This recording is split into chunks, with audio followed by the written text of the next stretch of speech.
Welcome again, good morning with सभी। आपको एक बार फिर खुश आमदीद कहती है और 14 अगस्त की खुशियाँ सब सेलिब्रेट कर रहे हैं। और मैं आज इस अपने स्पेशल शो में गुड मॉर्निंग विद सभी में मैं उन तमाम पाकिस्तान के डिफरेंट प्रोफेशन से बिलोंग करते हुए तमाम शख्सियात को सलाम पेश करती हूँ, क्योंकि वो हमारे लिए फ़ख्र पाकिस्तान। उन्होंने अपने पाकिस्तान के लिए इसकी आन बान शान में अपने प्रोफेशन से बिलोंग करते हुए हमेशा आउट ऑफ कंट्री में जाके इस मुल्क में रहकर अपने पाकिस्तान का नाम और वक़ार बुलंद किया है। हमेशा जहाँ प्यार चिराग जलाता है, जहाँ प्यार चिराग जलाता है, जहाँ दरिया दरिया गाता है, उस देश से मेरा नाता है। Yes, I love Pakistan.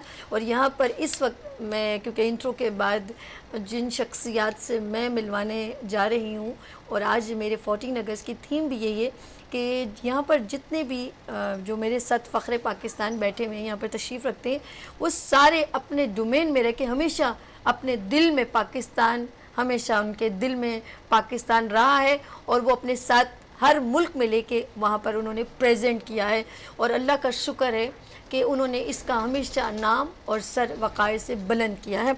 और मेरे साथ यहाँ पर मौजूद हैं, मैं सबसे पहले यहाँ पर मिलवाती हूँ एक ऐसी शख्सियत से जिन्होंने हमेशा ट्रस्ट, कहते हैं ना, ट्रस्टी जो लोग होते हैं ना, वो इतनी ईजीएस्ट जॉब नहीं होती है, वो बहुत टिपिकल होती है, क्योंकि इसमें इंसान, कहते हैं ना, एक इंसान की ज़िंदगी बचाना पूरी इंसानियत की ज़िंदगी बचाने के बराबर है। उन्होंने इसमें हमेशा एक कदम आगे रहकर पाकिस्तान का नाम रोशन किया है और अपनी ज़िंदगी का लॉन्ग, कहते हैं ना, बहुत लंबा अरसा इस ख़ास तौर पे अपने ट्रस्ट यानी कि अंसार बनी ट्रस्ट को दिया है। तो यहाँ पर मौजूद है फाउंडर चेयरमैन, कौन है? जी हाँ, अंसार बनी साहब। अस्सलाम वालेकुम। वालेकुम अस्सलाम। यौम आज़ादी मुबारक हो, 14 अगस्त मुबारक हो। और आपको भी बहुत मुबारक। और साथ में ये भी बताऊं कि अंसार साहब की आज बर्थडे भी आपकी भी है। ओके, इन्हें याद है कि मेरी भी बर्थडे। ये हम लोग बड़े लकी हैं, इसका मतलब है पाकिस्तान के। एक दफ़ा अनवर मकसूद साहब ने किसी तकरीब में एक बात कही जो मैं कभी ज़िंदगी में नहीं भूलूंगा। जी। नूरजहां मोहतरमा भी थी और काफ़ी लोग थे। तो उन्होंने कहा कि ये शख्स क्यों लोगों को आज़ाद कराता है, क्योंकि ये खुद आज़ादी वाले दिन पैदा हुआ है। अच्छा, आपने भी बिल्कुल अनवर मकसूद के साहब के जूम ने बात की। अच्छा बिल, मैं क्योंकि अंसार साहब मौजूद हैं और मिसेस अंसार बनी साहिबा ना हो, ये कैसे हो सकता है? तो यहाँ पर पाकिस्तान का माशाल्लाह नाम रोशन करते हुए, आगे बढ़ते हुए, अपनी ट्रस्ट को लेके चलती हुई आगे बढ़ती जानी, वो कम स्क्रीन पर आती है, लेकिन मेरी रिक्वेस्ट पर, क्योंकि आज 14 अगस्त है, तो उनको मैं वेलकम करती हूँ। बहुत शुक्रिया। अंसार बनी यानी कि शाइन साहब, अस्सलाम वालेकुम। वालेकुम अस्सलाम। कैसी हैं मैम? अल्हम्दुलिल्लाह, आपको यौम आज़ादी मुबारक और पूरे पाकिस्तान को मुबारक। बिल्कुल। अच्छा जी, गुफ्तगू बिल्कुल करेंगे, लेकिन यहाँ पर मैंने कहा ना, डिफरेंट डोमेन से बिलोंग करते हुए यहाँ पर लोग मौजूद हैं, लेकिन उनका सबसे खूबसूरत ताल्लुक जॉब से नहीं बल्कि उस प्रोफेशन से जिसमें तमाम कौम को एंटरटेन भी किया हुआ है। तो बहुत ही सीनियर पाकिस्तान के बड़े बड़े नगमे, और मैं जब उनका एक छोटा सा नगमा जैसे ही गुनगुनाना शुरू करूँगी तो आप समझ जाएंगे वो कौन शख्सियत है। जी हाँ, ज़मीं की गोद रंग से उमंग से भरी रहे, खुदा करे। क्या बात है। यहाँ पर इफ्राहिम साहब यानी कि 200 गाने उन्होंने, मिली नगमे सॉन्ग और हर तरह के जो हैं सॉन्ग्स उन्होंने पाकिस्तान के लिए जो है वो गाए हैं। तो यहाँ पर बहुत ही ज़बरदस्त पर्सनैलिटी, बहुत खूबसूरत शख्सियत, पाकिस्तान के लेजेंड, प्राइड ऑफ पाकिस्तान, इफ्राहिम साहब मौजूद हैं। अस्सलाम वालेकुम। वालेकुम अस्सलाम। आपको भी, आपको, अहले वतन को, क्या सबको मुबारक हो ये जश्न आज़ादी है। जश्न आज़ादी। अभी इसके ऊपर अल्लाह ने मुझे भी, रमज़ान का महीना था, 14 अगस्त के दिन ही पैदा किया। अरे वाह भाई, ये तीसरा एक चौथा भी मंगाना पड़ेगा, एक पाकिस्तान का हो जाएगा। लेकिन हम लोग तो इस परचम के साए तले हम एक कोई कैसे काटेंगे ना। ये तो कंजूसी है। नहीं सर, आज़ादी वाले दिन तो कंजूसी नहीं होनी चाहिए। ओके अंसार साहब, डोंट यू वरी। मैं कभी नहीं बताता, आज सो के बाद आपने बताया। अच्छा किया भाई, ये तो इतने बरसों में हमें नहीं पता था, इतना ताल्लुक होने के बावजूद आपके साथ सही कह रहे हैं कि ये तो बड़ी सरप्राइज नहीं हो गया? ये बहुत बड़ा सरप्राइज है। ओके 14 अगस्त एंड 14 अगस्त। अच्छा जी, जिस तरह हमारे बहुत सीनियर लोग मौजूद हैं और यूथ को एक्टिव करने के लिए, उनके अंदर ब्लड सर्कुलेशन को एक्टिव करने के लिए हर यूनिवर्सिटी, कॉलेज, स्कूल, किसी भी बच्चे को उन्होंने कभी भी डिनाई नहीं किया, अपने अल्फाज के थ्रू हमेशा उनको मोटिवेट किया है और उनको बताया है कि उनके अंदर कितने स्किल्स हैं, वो किस तरह अपने आप को और अपने मुल्क को प्रेजेंट कर सकते हैं पाकिस्तान में और इंटरनेशनल। यस, पाकिस्तान में वन एंड ओनली एक ये यूथ पार्लियामेंट के फाउंडर और सब कुछ whole soul, yes, Rizwan Jafar साहब, अस्सलाम वालेकुम। जी वालेकुम सलाम, बहुत बहुत शुक्रिया और सब पूरे पाकिस्तानी कौम को जश्न आज़ादी मुबारक और आप तीनों को तो सालगिरह भी मुबारक। आप तो 14 अगस्त को नहीं अब मैं भी एक सरप्राइज दे देता हूँ। ये ना कहना कि 14 को पैदा हुआ। देखिए मेरी जो डेट ऑफ बर्थ है वो तो 19 जून है, ओके, लेकिन मेरे बेटे की जो डेट ऑफ बर्थ है वो 14 अगस्त। चले ये की बात घर में आजादी तो आई है ना। तो हुआ ये कि my first son date of birth is 14 अगस्त और मुझे याद है कि उस दिन मेरे लाइव शोज भी थे 14 अगस्त को। खैर, तो अब बात ये थी कि 14 अगस्त को साहबजादे आए दुनिया में, तो दोस्तों को जब पता चला, किसी ने कहा आज़ाद खान नाम रख लो, किसी ने ये रख लो। अब मैं बड़ा सोचता रहा, मैंने कहा क्या नाम रखा जाए कि जो लिंक करे 14 अगस्त से। तो 14 अगस्त से जो सबसे ज़्यादा पहला नाम, या पाकिस्तान के साथ जो पहला नाम सबसे इम्पोर्टेंट है जो हमारे जहनों में आता है, वो एक ही नाम है, वो कायदा सा मोहम्मद अली जिन्ना। तो मैंने उसी, वैसे तो मोहम्मद अली इटसेल्फ उससे बड़ा कोई नाम हो नहीं सकता, लेकिन मैंने उसको उसका रेफरेंस इधर भी लिया, मोहम्मद अली जिन्ना से, और मैंने फिर नाम मोहम्मद अली रखा कायदा साहब के नाम। असल में वो सोच की बात है, और एक कहते हैं ना ख्वाब, एक सपना, और बिल्कुल इसी तरह पाकिस्तान। अच्छा, मेरा दूसरा बेटा जो है ना, वो पहला जो है 12 इनके सरप्राइज एक और देना चाह रहे हैं। तो पहला जो था वो 14 अगस्त को हुआ, तो उसका नाम मैंने मोहम्मद अली जिन्ना से मोहम्मद अली रख दिया। ठीक है। दूसरा मेरा 12 अक्टूबर को हुआ, ओके, तो मैंने उस रेफरेंस से उसका नाम परवेज मुशर्रफ रख दिया। अच्छा रिजवान भाई, ये जोक था कि रियलिस्टिक? नहीं, रियल, बस मजाक नहीं कर रहा, सीरियस। हाँ, अल्लाह रहम करेगा। मुशर्रफ साहब हमारे बहुत कॉन्फ्रेंसेस में, बहुत इवेंट्स में आए, आपने देखा भी। तो मैंने कहा चलें, तो एक हमारे आर्मी से अब मैं क्या करूँ, मेरे इख्तियार में तो नहीं है ना, 12 अक्टूबर का दिन है, तो अब कुछ तो रिफ्रेश लेना पड़ेगा इस दिन का भी। सर, ये इन्होंने डेज को मुकर्रर किए हैं, अगले बच्चे बताएं कौन कौन से दिनों में। मैंने सोचा कि इकबाल बाकी हैं, 25 अल्लामा इकबाल बाकी हैं, गालिब बाकी हैं, हसरत मोहानी बाकी हैं। अब आप ऐसा ना हो कि 16 दिसंबर को तो शेख मुजीबुर रहमान का पड़ जाएगा। नहीं, वो नहीं होने देंगे। वो तुम एहतियात करोगे। ओके, बहुत खूबसूरत। अच्छा, 14 अगस्त को हम बिल्कुल इसी तरह सेलिब्रेट करें। मैं रिजवान साहब से इसलिए पहला सवाल करूंगी क्योंकि यूथ की बात हम करते हैं, तो ऑफ कोर्स यूथ को रिप्रेजेंट करते हैं रिजवान जाफर साहब। पाकिस्तान के अंदर यूथ की जो स्किल्स न, क्योंकि आप लोग ये जो सीनियर लोग हैं, इन्होंने यंग जनरेशन से आगे मूव करते करते आगे अपना नाम वकार बनाए।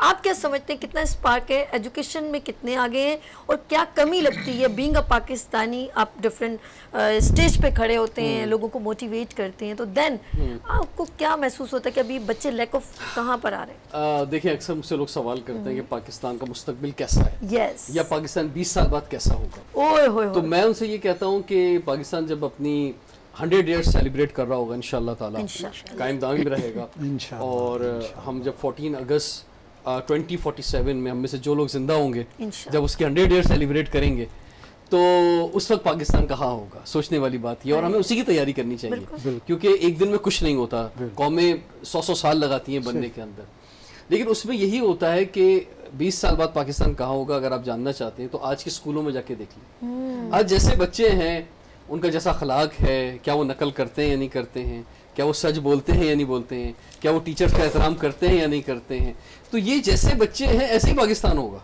अगर आज हमने इनकी अच्छी तरबियत कर दी, इनको आज हमने अच्छा इंसान बना दिया सबसे पहले, तो एक अच्छा पाकिस्तान होगा। तो अच्छा, और जहाँ तक अपॉर्चुनिटीज़ की बात है ना, देखें पाकिस्तान में चाहे क्रिकेट का मैदान हो, चाहे म्यूजिक का मैदान हो, चाहे सोशल वर्क का मैदान हो, लोगों ने अपने तौर पे मेहनत की है, अपने तौर पे लोग आगे निकल आए। अंसार बन्नी बन गया, कोई फ्राहिम साहब बन गया, लोग अब कोई कदीर खान बन गया, कोई डॉक्टर ताउर बन गया, तो बस लोगों ने अपने तौर पे मेहनत की।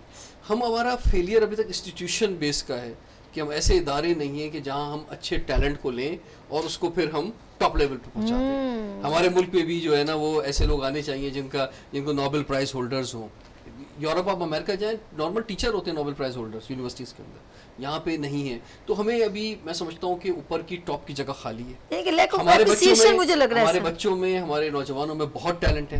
जब वो अपनी मदद आपके तहत इतना कुछ कर सकते हैं जितना किया है उन्होंने, तो अगर इनको एक अच्छी सरपरस्ती मिलेगी, और ख़ास तौर पे वो बच्चे जो स्कूल से बाहर हैं, जो हम बात करते हैं 2 करोड़ 2.5 करोड़ बच्चे स्कूल से बाहर हैं, हम जब तक उन्हें स्कूलों में लेके नहीं आएंगे, अपने बच्चों को नहीं पढ़ाएंगे, दूसरे दुश्मन के बच्चों को नहीं, पहले अपने बच्चों को पढ़ाना है, तो जब तक अपने बच्चों को नहीं पढ़ाएंगे तो उस वक्त तक जो है हम अच्छा मुस्तकबिल नहीं बना सकते। और उसके लिए देखिए पॉजिटिव रहना होगा। बिल्कुल ये हमारे साथ लीजेंड मौजूद हैं आपके प्रोग्राम में, इनकी सरपरस्ती के अंदर जो है हमें आगे बढ़ना होगा, और इंशाल्लाह मुझे उम्मीद है कि पाकिस्तान में मुस्तकबिल बहुत रोशन है, और इंशाल्लाह ताला हम कामयाब होंगे और आगे बढ़ेंगे। अच्छा, जिस तरह मैं इनकी गुफ्तगू सुन रही हूँ रिजवान साहब की, और क्या समझते हैं कि हमारे बच्चों में क्या एप्रिसिएशन नहीं है, जिस तरह आपने कहा नोबेल प्राइज़ और इस तरह मिलना चाहिए, जैसे मलाला को बहुत ज़्यादा एक ओब्लाइज किया जा रहा है, लेकिन अभी हमारे पाकिस्तान में बहुत सारे ऐसे बच्चियाँ जिन्होंने बहुत क्रिएटिव काम किया है।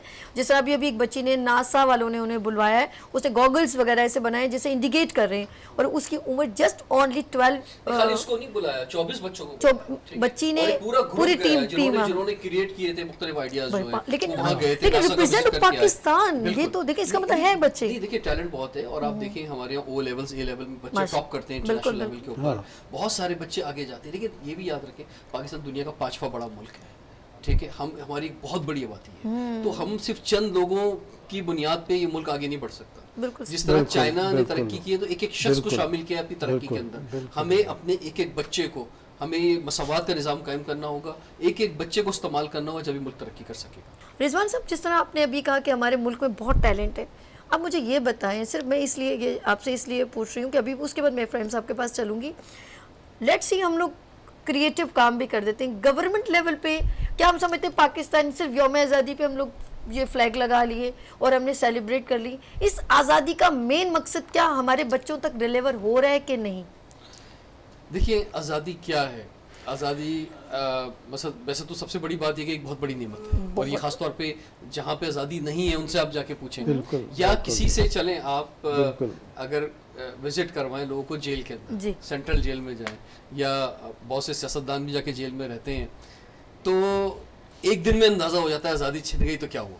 ठीक है, जो किसी मुल्क को तो छोड़ें, कश्मीर की बात छोड़ें या कहीं और की बात छोड़ें कि वहाँ लोग किस तरह रह रहे हैं, यही अपने मुल्कों के अंदर जो जेल बनी हुई है ना, वहाँ पे जाके लोगों को देख लें, जब उनकी आज़ादी ख़त्म होती है तो उन पर बाउंड्रीज लगती हैं, तो वो उन्हें महसूस होता है कि यार बस यही सबसे बड़ी नेमत है, मुझसे सब चीज़ें छीन लो लेकिन मुझे आज़ाद करो, वहाँ पे लोग बोलते हैं, यानी कि हमें कदर नहीं हो रही। ये आज़ादी बहुत बड़ी चीज़ है, और हम अपने मुल्क के फर्स्ट सिटीज़न हैं। हम देखिए, मैं दुनिया के 27 कंट्रीज़ में गया हूँ, ऑफिशियली पाकिस्तान को मैंने रिप्रेजेंट किया, तो मुझे कई मौके मिले कि मुझे बहुत अट्रैक्टिव जॉब्स की ऑफर्स हुई कई मुल्कों के अंदर, मैं जा सकता था, रह सकता था, इमिग्रेशन ले सकता था, तो लेकिन अभी जो हालात चल रहे हैं ऐसा ना हो कि मैं वाकई चला जाऊँ, नहीं जाऊँगा, क्योंकि मैं समझता हूँ कि अगर अल्लाह ताला ने हमें कोई इज्जत दी है इस मुल्क के अंदर, तो हमारा हक बनता है कि हम इसके लिए कुछ करें, कंट्रीब्यूट करें अपना, तो ये एक बहुत बड़ी नेमत है। अब इसको इस्तेमाल करते हुए मैंने कहा ना कि आज़ादी का मतलब है कुछ दो और कुछ लो की बुनियाद पर, यानी हम जो है आवाम से टैक्स ले रहे हैं, इनडायरेक्ट टैक्स ले रहे हैं, डायरेक्ट टैक्स ले रहे हैं, लेकिन हम उन्हें दे क्या रहे हैं, तो हमें उनको देना होगा, उनको डिलीवर करना होगा। हमें सबसे पहले तो आप एक घर का खर्चा निकालें ना कि उसके खर्चा कहाँ हो रहा है, स्कूल में, प्राइवेट स्कूल में उसके बच्चे जा रहे हैं, गवर्नमेंट स्कूल में नहीं जा रहे, क्यों नहीं गवर्नमेंट स्कूल में जा रहे, गवर्नमेंट स्कूल में जाना चाहिए।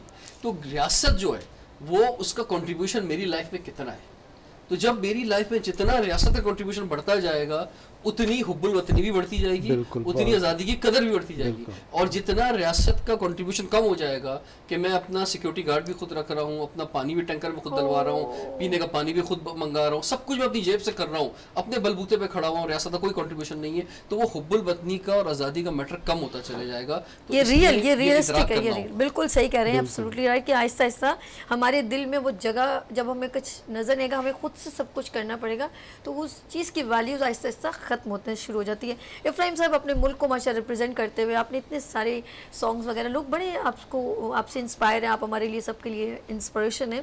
पाकिस्तान को वजूद में आते हुए, एक प्रोसीजर से गुजरते हुए आप देखते चले गए हैं, एक 2 जनरेशन आपकी आंखों से गुजरती चली गई है, यंगर स्टेज, और फिर आगे आगे मूव करते चले गए।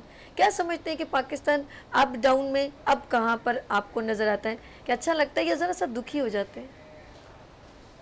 देखें, जब इंसान अपनी इक़दार ख़त्म कर देगा ना जी, सब कुछ ख़त्म हो जाएगा। सबसे पहले रिजवान ने इतनी अच्छी बातें की हैं माशाअल्लाह, अल्लाह इनको मज़ीद जहन में ताजगी दे, कि जब आप दुनिया में आते हैं और बड़े होते हैं, इसी मुल्क में बड़े हुए हैं ना, हम सब बड़े होते हैं, तो बकौल इनके और सब के जब हम जिस मुल्क में पैदा होते हैं और बड़े हुए, उसने हमें बहुत कुछ दिया है, यहीं पर बहुत कुछ दिया है। हमारा भी फ़र्ज़ है कि हम उसको लौटाएं किसी भी शक्ल में।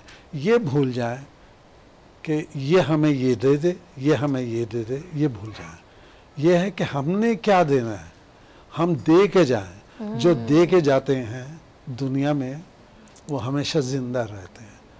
और खुदा गवाह, मैंने देखा है, गौर कीजिए, कभी किसी बादशाह ने आम आदमी की सुनी, कुछ दिया? नहीं दिया। बिल्कुल सर। आज उसके मज़ार पे कोई नहीं जाता। आप जाइए किसी बुजुर्ग के मज़ार पे, डेली हज़ारों लोग वहाँ पर आते हैं। बिल्कुल सर। क्यों? कि जब वो हयात थे, हयात तो अब भी हैं, लेकिन हयात थे, तो उन्होंने लोगों के जो दर्द थे वो दूर किए हैं। वाह, समझे बहुत ना? प्यारी बात कही आपने। बहुत तो हम जब तक कुछ देना नहीं सीखेंगे तो हमें कुछ भी नहीं मिलेगा। कहते हैं ना कि जब तक खोएगा नहीं पाएगा नहीं।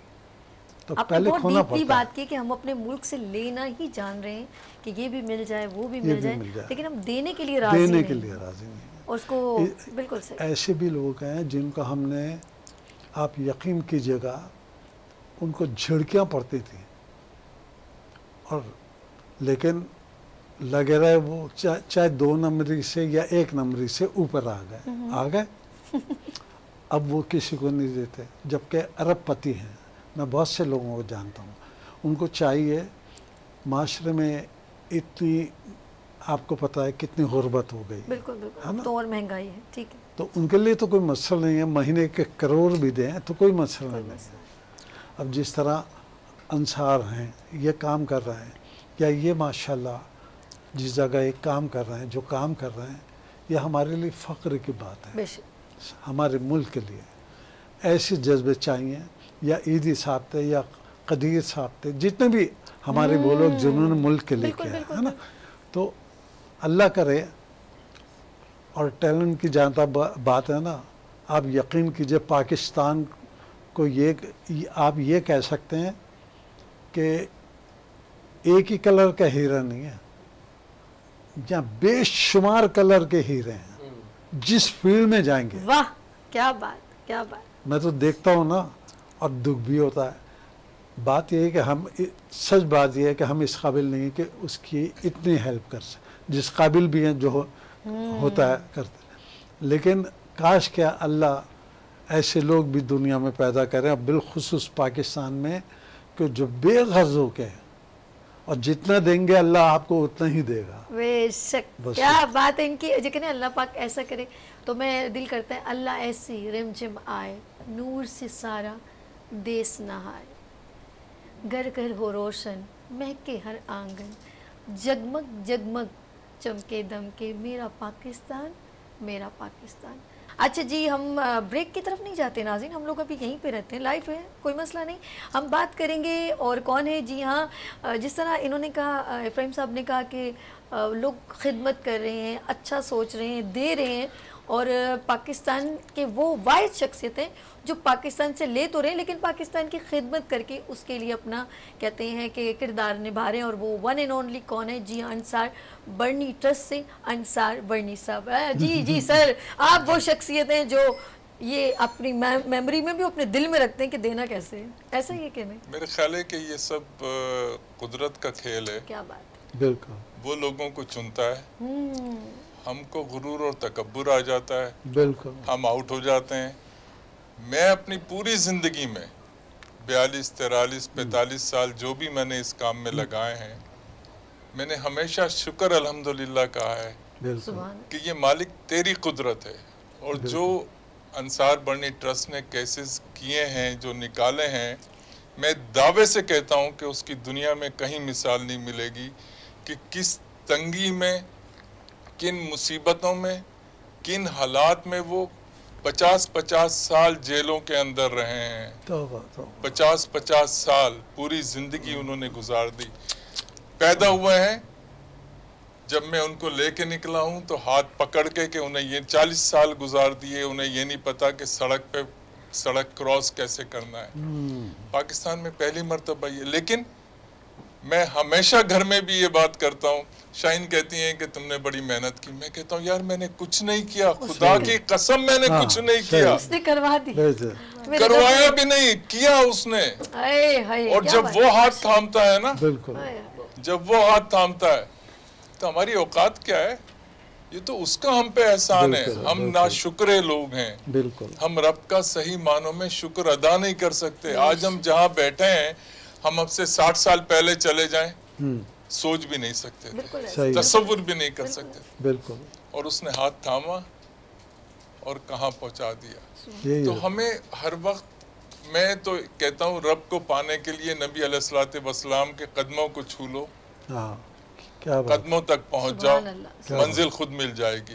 और पूरी जिंदगी जो नबी की है वो इबादत से हटके इंसानियत, इंसानी अज़मत व वक़ार और इंसानी हुकूक की एक आला तरीन ऐसी मिसाल है जिसकी मिसाल पूरी दुनिया में नहीं मिलती। पिछले पैगंबरों में भी वो चीज़ नहीं मिलती जो नबी अलैहिस्सलाम की जिंदगी की है। पढ़ो, समझो और इन खो जाओ। मैं अक्सर लोगों को कहता हूँ खो जाओ, और जब खो जाते हैं तो फिर रब मिल जाता है। क्या बात है, रब की तलाश में गुम हो जाओ ना। आप जंगल में जा रहे हैं, गुम हो गए, कोई अच्छी चीज मिल गई आपको, तो जंगल में जाके गुम हो जाओ और उसको तलाश करो कि जो कुल कायनात का क्रिएटर ऑफ द यूनिवर्स है, जिसने हमें सांस लेना सिखाया, जिसने हमें जिंदगी दी, जो हमसे ये सब कुछ करवा रहा है अपनी मखलूक के लिए।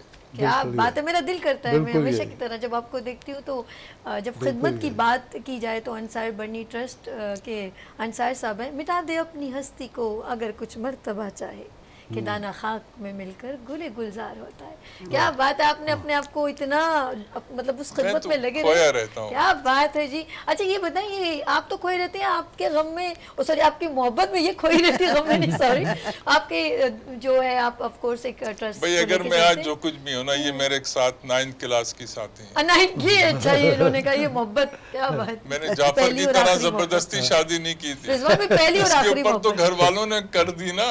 अब ये दिल की बात यहाँ नहीं करेगा। अब हम भाभी से बात करेंगे। हम तो 9th क्लास के साथ ही। भाभी 9th क्लास के आप स्टूडेंट उस वक्त ये भी थे, तो क्या बात इनमें अच्छी लगी कि मैंने जिंदगी का साथी चुन लिया, तुम्हें सारा जहां रहने दिया? आप बताइए मुझे। ये सोचने की बात है, इन्होंने मुझे चुना और मैंने इनको चुना। चुना मैंने, इन्होंने तो बहुत देर लगाई। अच्छा। बहुत देर लगाई, मैं जेल चला गया तब तक इन्होंने नहीं चुना था मुझे। मैं स्टूडेंट लीडर था, और स्टूडेंट लीडर जब मार्शल लगा तो मैं गिरफ्तार हुआ, और जेल फिर वो ऐसा हुआ कि बिजली के करंट भी खाए, सख्तियां भी बर्दाश्त की, तो शायद इनको उस पे रहम आ गया। वो भी अब मैं वो भी एक बात कहता हूँ मैं कि वो भी कुदरत ने इसलिए लिखा था कि मैं उन लोगों की तरफ तवज्जो दूं जिनकी तरफ कोई तवज्जो नहीं देता। तो शायद इनको वो अदा रब ने इनके दिल में डाल दी और मैं मिल गया इनको। अब ये है, जुल्म किए मैंने, इतने जुल्म किए मैंने कि इनको एहसास हुआ कि जिन बेचारे मुस्लिम लोगों के साथ क्या बीतती है। क्या बात। अच्छा, बीइंग अ पाकिस्तानी भाभी, आप माशाल्लाह, क्योंकि आप भी लीड कर रही हैं अंसार बर्नी ट्रस्ट को, तो इस खिदमत में किस तरह आप खो जाती हैं और बिल्कुल कुछ समझ में नहीं आता, और क्या समझती हैं कि अभी भी और बहुत काम क्या करना चाहिए? देखिए, ये तो काम ही ऐसा है, अल्लाह पाक ने ये तौफीक, जैसा कि अंसार साहब ने भी कहा कि तौफीक अल्लाह ही देता है, यानी अल्लाह ने हमें एक तरह से वसीला बना दिया लोगों के पास ज़ाहिर मसाइल तो बहुत हैं पाकिस्तान में लोगों के पास, बिल्कुल, और तो पाकिस्तान एक हमारा थोड़ा गरीब मुल्क है, तो मसाइल की तो कमी नहीं है। तो लोग जब हमारे पास आते हैं तो बड़ी उम्मीदों के साथ आते हैं, बहुत से ऐसे मसाइल भी लेकर आते हैं कि जो शायद हम हल भी नहीं कर पाते, लेकिन उनको सिर्फ सुन लेना, उनको थोड़ा सा गाइड कर देना कि वो हेल्प कहाँ से उनको मिल सकती है। अगर हम खुद ना प्रोवाइड कर सकें तो एटलीस्ट हम उनको गाइड कर सकते हैं। और सबसे ज़्यादा मसला ही यही है असल में हमारे पास, चूँकि तालीम की कमी है, लोगों को पता नहीं होता, अवेयरनेस नहीं है लोगों को। अगर वो किसी मसले में फंस जाते हैं तो उन्हें ये नहीं मालूम होता कि वो कहाँ से मदद लें या कौन सा रास्ता इख्तियार करें। तो हम उनकी मदद भी करते हैं और उनको हम रास्ता भी दिखाते हैं जहाँ ज़रूरत होती है। तो ये हमारा काम है। और ऑफ कोर्स जब हम किसी की कुछ मदद करने में कामयाब हो जाते हैं तो वो जो एक सेटिस्फेक्शन होती है उसका तो क्या बात है, वो बड़ा अच्छा लगता है। अच्छा, इसके अंदर एक चीज़ काउंट करूँगी, मैं ब्रेक की तरफ जाऊँगी लेकिन भाभी की बात काउंट करूँगी कि सोच आती है कि मैं कभी कभी हम नेकी ऐसी जगह कुछ काम किसी के लिए खिदमत करते हैं ना तो एक गिव एंड टेक होता है, लेकिन ये एक ऐसा काम है जहाँ पर मुझे कोई रिटर्न नहीं चाहिए। तो वो जो सेटिस्फेक्शन इन्होंने वर्ड का है ना, तो वो जो दिल का एक इत्मीनान होता है जब हम बेलॉस किसी के लिए कुछ काम करते हैं और उससे दिल जो मुतमईन होता है ना, उसका कोई भी नेमल बदल नहीं है। और मैं ब्रेक पे जाने से पहले सभी एक इजाफा करना चाहूँगा मैं एक बात का, माजरत के साथ। मैं अक्सर लोगों से कहता हूँ किसी को दे के ये भी मत कहो कि दुआ कर दो, क्योंकि उसका आपने वो ले लिया ना मुआवजा। अच्छा, ये भी मत कहो कि दुआ कर दो, जो देखने वाला है वो खुद देख रहा है। बिल्कुल, रिटर्न की उम्मीद रखेंगे तो आगे नहीं बढ़ सकते। और दुआ तो सर वैसे भी दिल से निकलती है। बिल्कुल, दुआ तो कहने की जरूरत नहीं कि आप मदद करते हैं ना, देखो उसका रिजवान, वो तो आपने उसका मुआवजा ले लिया, क्या दिया, आपने कुछ खरीद लिया। मैं खरीद तो नहीं रहा, बिल्कुल, मैं तो अपनी अदाओं को बेच रहा हूँ। ये रिटर्न की वो करते हैं तो फिर आप उसी में फंस जाते हैं। देखो इसकी मैंने मदद की, इसने रिटर्न नहीं किया, या इसकी मदद की, ये मेरे साथ कैसा रहा, तो वो फिर आप वहीं उसी माहौल में फंस के रह जाते हैं। तो आप आगे वो नहीं वो बैठा हुआ है, बस अल्लाह से वो बैठा हुआ है, बिल्कुल, वो बैठा हुआ कबूल कर ले। और नया दौर है वो, मुझे लगता है कि अब शायद इतना इंतजार भी नहीं करवाता, फौरी देता है, फौरी दुनिया में देता है, वहाँ भी देता है, वहाँ तो मिलेगा, लेकिन यहाँ भी मिलता है। ओके, अच्छा, बस इब्राहिम साहब, एक कितना प्यारा माहौल बन रहा है और खूबसूरत भाभी भी और अंसार साहब भी और रिजवान भाई भी, एक अपने दिल की जो आपकी आवाज़ है इस वक्त, मैं चाहती हूँ एक मिली नगमा थोड़ी सी गुनगुन, मिली नगमे में निकालें उस आवाज़ को। क्या बात है, क्या बात। 14 अगस्त की मुनासिबत से अच्छा लगेगा। अच्छा, मैं ऐसा करता हूँ कि मैं अभी परसों या डेट मिल जाएगी या नरसों, तो नगमे रिकॉर्ड कर रहा हूँ नए ना, तो मैं उसमें से एक बोल सुना देता हूँ। सुनाइए। और वो कमाल अहमद नज़ीम कासमी साहब का जो नगमा है कि बहुत ही अच्छा नगमा है वो, कि खुदा करे कि मेरी अर्ज़ पाक पर करे वो फसले गुल जिसे अंदेशाए ज़वाल ना हो, यहाँ जो फूल खिले वो खिला रहे यूं ही सदियों, यहाँ जो फूल खिले वो खिला रहे सदियों, यहाँ खिज़ां को भी गुजरने की मजाल न। क्या कसम से बहुत ही अच्छा लिखा हुआ। तो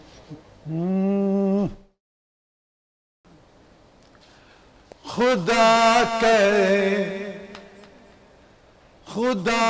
करे कि मेरी अर्ज़ पाक पर उतरे वो फसले गुल जिसे अंदेशा ज़वाल न हो,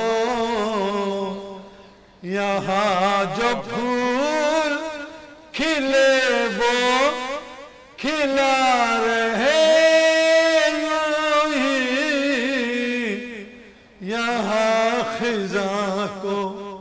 गुजरने की भी मजाल न हो। खुदा करे कि मेरी अर्ज़ पाक पर उतरे। बहुत आपकी इजाज़त हो तो पूरी कर दूं मैं। जी जी जी। खुदा करे कि मेरी अर्ज़ पाक अच्छा ये दोनों माइंड हो नहीं, मेरे ज़हन में भी ये चल रहा था रिजवान भाई। खुदा करे कि मेरी अर्ज़ पाक पर उतरे वो फस्ल गुल जिसे अंदेशा है ज़वाल ना हो। यहाँ जो फूल खिले वो खिला रहे सदियों, या खिजा को गुजरने की भी मजाल ना हो। यहाँ जो सब्जा उगे वो हमेशा सब्ज रहे, और ऐसा सब्ज के जिसकी कोई मिसाल ना। घनी घटाएं यहाँ ऐसी बारिशें बरसाएं कि पत्थरों से भी रोईदगी महाल ना हो। देखें खुदा करे कि न खमो सरे वकारे वतन और इसके हुस्न को तशवीश माओ साल ना हो। हर फर्द और तहजीब और फन का औजे कमाल, कोई मलूल ना हो, कोई खस्ता हाल ना हो। और खुदा करे कि मेरे एक भी हम वतन के लिए हयात जुर्म ना हो, जिंदगी वबाल ना हो। वाह भाई वाह, वाह भाई वाह, क्या देखिए सिर्फ इसको सुन के अमल कर ले तो पाकिस्तान पूरा पाकिस्तान नंबर 1। यानी वो फस्ल गुल जिसे अंदेशा है ज़वाल ना हो। अभी प्रॉब्लम क्या है, वो अंदेशा है ज़वाल का मसला है, अंदेशा नहीं, अब तो अमल पे है वो। तो वो ये हमें इस अंदेशे से निकलना है, इस ज़वाल के अंदेशे से निकलना है और उरूज की तरफ जाना है। मुझे लग रहा है इन शेरों का ज़्यादा ज़रूरत किसी और को है। इंशाल्लाह वो वक्त करीब है। देखिए घनी घटाएं यहाँ ऐसी बारिशें बरसाएं। अब गौर कीजिए, गौर करने की बात है। घनी घटाएं यहाँ ऐसी बारिशें बरसाएं कि पत्थरों को क्या पत्थरों से भी रुईदगी, हाँ रुईदगी मुहाल ना हो। ये पत्थरों पे भी सब्जा निकला है, जमीन पे तो निकलता ही है, जमीन पे पत्थर जहाँ पे सब्जा नहीं निकलता ना, हम वहाँ पर भी सब्जा लेकर आ जाए। लेकिन रिजवान भाई जो आपने भी नज़्म इतने प्यारे शेर अदा किए, इसकी ज्यादा जरूरत किसको है वैसे समझने की? अब समझ सबको है, अब अमल की जरूरत है भाई, हुक्मरानों को और कौम को भी। हाँ। हम खुद ठीक नहीं हो रहे, नहीं है, दूसरों को ठीक होने की तरबियत दे रहे हैं। बेशक हमारे अमाल से दूसरे उस अमाल को समझते हुए फिर वतन की कदर करें, इंसानियत की कदर करें, और रब के आगे झुकने से पहले भी आपको कहना पड़ता है अल्लाह अकबर। तो नियत सबसे पहले जो है, नियत का दारो मदार जो है वो आपकी अमल से, पूरी जिंदगी अमल से बनती है। बिल्कुल बिल्कुल। लेकिन हम अमल का दारोमदार हमारी नीयत कहते हैं वो खराब है। बिल्कुल ये नहीं सोचते कि 5-4। मैं इसमें बड़ी क्विक एक बात कह दूं, क्योंकि फिर मुझे तो आप वैसे ही रुखसत करवा रही है, ब्रेक के बाद है, ठीक है, तो मैं बस ये बात कहता जाऊं, आपने एक और भी जगह पे जाना है इसलिए कि देखिए बात क्या है कि हम 47 में आज़ाद हुए। जी जी। और इस खित्ते में बड़े तवील अरसे तक ये था कि बाहर के लोग आके हुक्मरानी करते रहे, चाहे वो मोहम्मद बिन कासिम हो, चाहे वो मुगल्स हों, चाहे वो अंग्रेज़ हों, कोई भी हो। तो वो शायद हम एक भूल गए थे कि हम भी कुछ हकमियत कर सकते हैं, हम भी अपने लोगों को डिलीवर कर सकते हैं। तो जब हम आज़ाद हुए तो यहाँ के चंद लोगों ने फ़ैसला किया कि अब आज़ाद तो हो गए, लेकिन अब हम वो काले अंग्रेज़ बनेंगे और बाकी पूरी कौम को ग़ुलाम बनाएंगे। बुनियादी तौर पर मसला यही है, और आज तक यही मसला चल रहा है कि हमने 2 पाकिस्तान बनाए हुए हैं। और प्रॉब्लम इसमें सबसे बड़ी बात ये होती है कि ये 2 पाकिस्तान नहीं, ये 2 कल्चर हैं। यहाँ पे जो इवन मिडिल क्लास से, लोअर क्लास से भी कोई निकलता है ना, तो वो ख्वाब उसी जगह जाने का देखता है, और वो भी जब उधर पहुंच जाता है ना, तो वो फिर बाकी कौम को गुलाम समझने लग जाता है। तो प्रॉब्लम ये है कि हमें जब तक हम इस मुल्क में एक रक्षे वाले की, एक आम आदमी, जैसे अंसार बन्नी साहब ने ज़िंदगी भर मजलूमों के लिए काम किया है, इस तरह हर आदमी की जो है हम इज्जत नहीं करेंगे, उसे रिस्पेक्ट नहीं देंगे, उसे मसवात की बुनियाद पर हकूक नहीं देंगे। और जो यूरोप में हुआ है, जो अमेरिका में हुआ है, वहाँ सबके बच्चे गवर्नमेंट स्कूल में पढ़ रहे हैं, ठीक है, वहाँ सबको एक जैसी फैसिलिटी मिल रही है, और यही हमारा दीन भी हमें यही सिखाता है। तो हम जब तक इस अमल पे नहीं आएंगे, हम आगे तरक्की नहीं कर सकते। रिजवान भाई बहुत प्यारी बात की। अच्छा जी नाज, ये तो हम एक गैदर बात करें क्लासिफिकेशन की, क्योंकि मैं रिजवान भाई ने निकलना है, कहीं जाना है एक और प्रोग्राम में भी, तो ये आपका कैमरा है, ये आपकी आवाम है, ये कौम है, क्या नेशन को आप क्या मैसेज देना चाहेंगे? नहीं, मैं बस यही कहूँगा कि पुरुमीद रहें, मेहनत करें, मेहनत का फल ज़रूर मिलता है, ऐसा नहीं हो सकता कि हिम्मत नहीं हारनी है।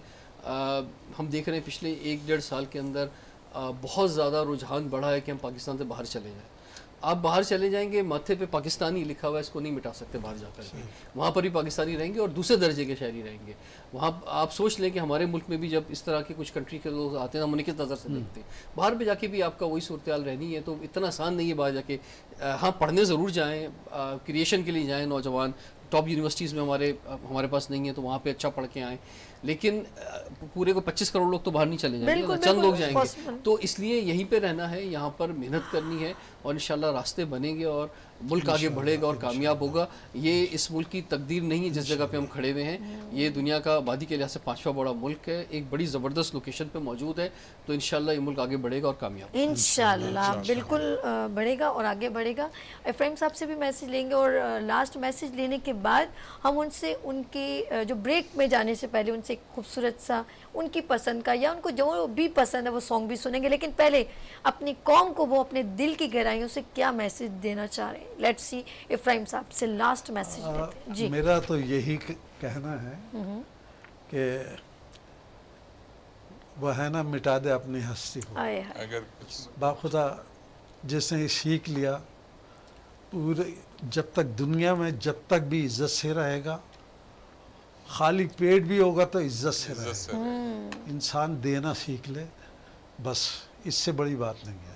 क्या बात दे के जाइए, दुनिया याद करती है। आज कदीर खान साहब को क्यों याद कर रहे हो, सर सैयद अहमद खान को, अल्लामा इकबाल को हम क्यों याद कर रहे हैं? उन्होंने कौम बना दी। आज हम जो एक जगह जमा है ना, किसकी वजह से? इन्हीं लोगों की वजह से। इनके दिल की आवाज़ ये कि कौम नहीं बन पा रही, लीडर बहुत सारे हो गए वो बस अल्लाह हिदायत दे, लीडरशिप बहुत ज्यादा हो गई है और कौम हम सबको हिदायत दे अल्लाह। आमीन सुम आमीन। इफ्राहिम साहब आपने ज्वाइन किया मेरे गुड मॉर्निंग विद सभी को 14 अगस्त पे, मुझे बहुत अच्छा लगा। रिजवान भाई आपका बहुत शुक्रिया। रिजवान जाफर रिप्रेजेंट ऑफ तमाम यूथ को लीड कर रहे हैं बहुत ज़बरदस्त तरीके से और पूरे पाकिस्तान नहीं बल्कि इंटरनेशनल लेवल पे भी आपका भी बहुत शुक्रिया। और हमारे साथ अंसार बनी और मिसेज अंसार बनी मेरे साथ ही रहेंगे। नाज़रीन आप लोगों ने कहीं नहीं जाना, यहाँ लेंगे ब्रेक और मिलते हैं ब्रेक के बाद गुड मॉर्निंग विद सभी के साथ एंड 14 अगस्त की सेलिब्रेशन के साथ।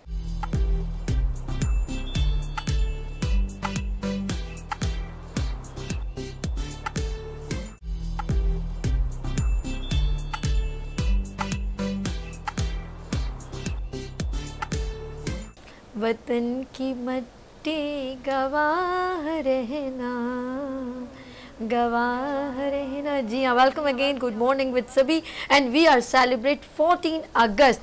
और कम अज़ कम मैं ये बड़े फ़ख्र से कह सकती हूँ कि मेरे पाकिस्तान में जितनी बुलंद पाए की शख्सियात हैं उन लोगों ने पाकिस्तान का नाम वक़ार बुलंद किया। डॉक्टर अब्दुल कदीर ख़ान हमारे पाकिस्तान का नाम आन बान शान, उन जैसा कोई नहीं है और वो एक ही शख्सियत है, वो है अब्दुल कदीर ख़ान साहब। इस तरह पाकिस्तान में बहुत सारी शख्सियात हैं जो हमारे लिए पाकिस्तान का नाम हमेशा रोशन करते हैं और हमें अच्छा लगता है। गाँव बगाए हम कुछ ना कुछ सुनते रहते हैं और रिसेंटली एक ऐसी हमारे पास न्यूज़ आई तो हमने फ़ौरन अपने, क्योंकि हम इतना खूबसूरत प्रोग्राम कर रहे हैं और तमाम शख्सियात को सलाम पेश कर रहे हैं और हमारे लिए ये रिगार्ड है, ये अवार्ड है कि वो पाकिस्तान को रिप्रेजेंट करते हैं और उन्होंने अपने पाकिस्तान का नाम रोशन किया है। बिल्कुल इसी बात को मैं सामने रख रही हूँ और मेरे साथ जो शख्सियत मौजूद है, पहले मैं चाहती हूँ थोड़ा बता दूँ, उसके बाद जब आप उनसे बात करेंगे तो आपको भी बड़ा फ़ख्र महसूस होगा क्योंकि मेरे साथ यहाँ पर मौजूद है ऐसी शख्सियत फ़ख्र पाकिस्तान। बैंकॉक में एक बहुत बड़ा इवेंट हुआ जिसमें स्कूल्स, तमाम दुनिया से स्कूल्स को इन्वाइट किया गया और उसमें बहुत सारी चीज़ें जजमेंट की जाती हैं, भाई एजुकेशन, तालीम का मेयार, बच्चों को कैसे केयरिंग किया जाता है, उस पर्सन की पर्सनैलिटी कैसी है, वो तमाम चीज़ों को मद्देनज़र रखते हुए तो उन पर्सन को जिनका नाम अभी सरप्राइज है सफ़र कर जाए, यस, इंटरनेशनल स्कूल अवार्ड हुआ था बैंकॉक में और 14 यानी कि 40 स्कूल में उसमें पार्टिसिपेशन थी वहाँ पर और वहाँ पर उनके स्कूल को जो अवार्ड दिया गया वो था एजुकेशनल एक्सलेंस अवार्ड और उस पर्सनैलिटी को जो ये स्कूल के फाउंडर हैं, चेयरमैन हैं, उनको लीड कर रहे हैं, ऑफ कोर्स उनको डॉक्टरेट डिग्री से नवाजा गया और वो कौन है? यस, पाकिस्तान को रिप्रेजेंट करते हुए, पाकिस्तान में वन एंड ओनली, पाकिस्तान में उनके कम से कम 36 स्कूल्स हैं। यस, हैप्पी पैलेस के founder and chairman Mohammad Asif Khan साहब, अस्सलाम वालेकुम। वालेकुम अस्सलाम। सभी कैसी हैं आप? ठीक है, फर्स्ट क्लास। और आपको बहुत बहुत मुबारक हो। सबसे पहले मैं आपको एक तो खूबसूरत सेलिब्रेशन 14 अगस्त जश्न आज़ादी, ऊपर से आपको मिला अवार्ड और वो भी एक्सीलेंस और डॉक्टरेट की डिग्री, ये बहुत एजाज़ की बात है। तो आसिफ भाई सबसे पहले कॉन्ग्रेचुलेशन पूरे पाकिस्तान की तरफ से और सभी की तरफ से, एंड गुड मॉर्निंग विद सभी की तरफ से। आसिफ भाई अब कैसा लग रहा है कि माशाल्लाह 40 स्कूलों में आपको इंटरनेशनल लेवल पर सिलेक्ट किया गया? 40 स्कूल के साथ साथ 40 मुल्कों से जो है सिलेक्ट किया गया है। और मेरा जो स्कूल का नाम था वो पाकिस्तान को रिप्रेजेंट कर रहा था, और पाकिस्तान का को एक लिहाज से ये अवार्ड मिला है। मुझको नहीं मिला, मेरे पाकिस्तान को मिला, उसकी वजह से मेरी आन है, शान है और मुझे इज्जत है।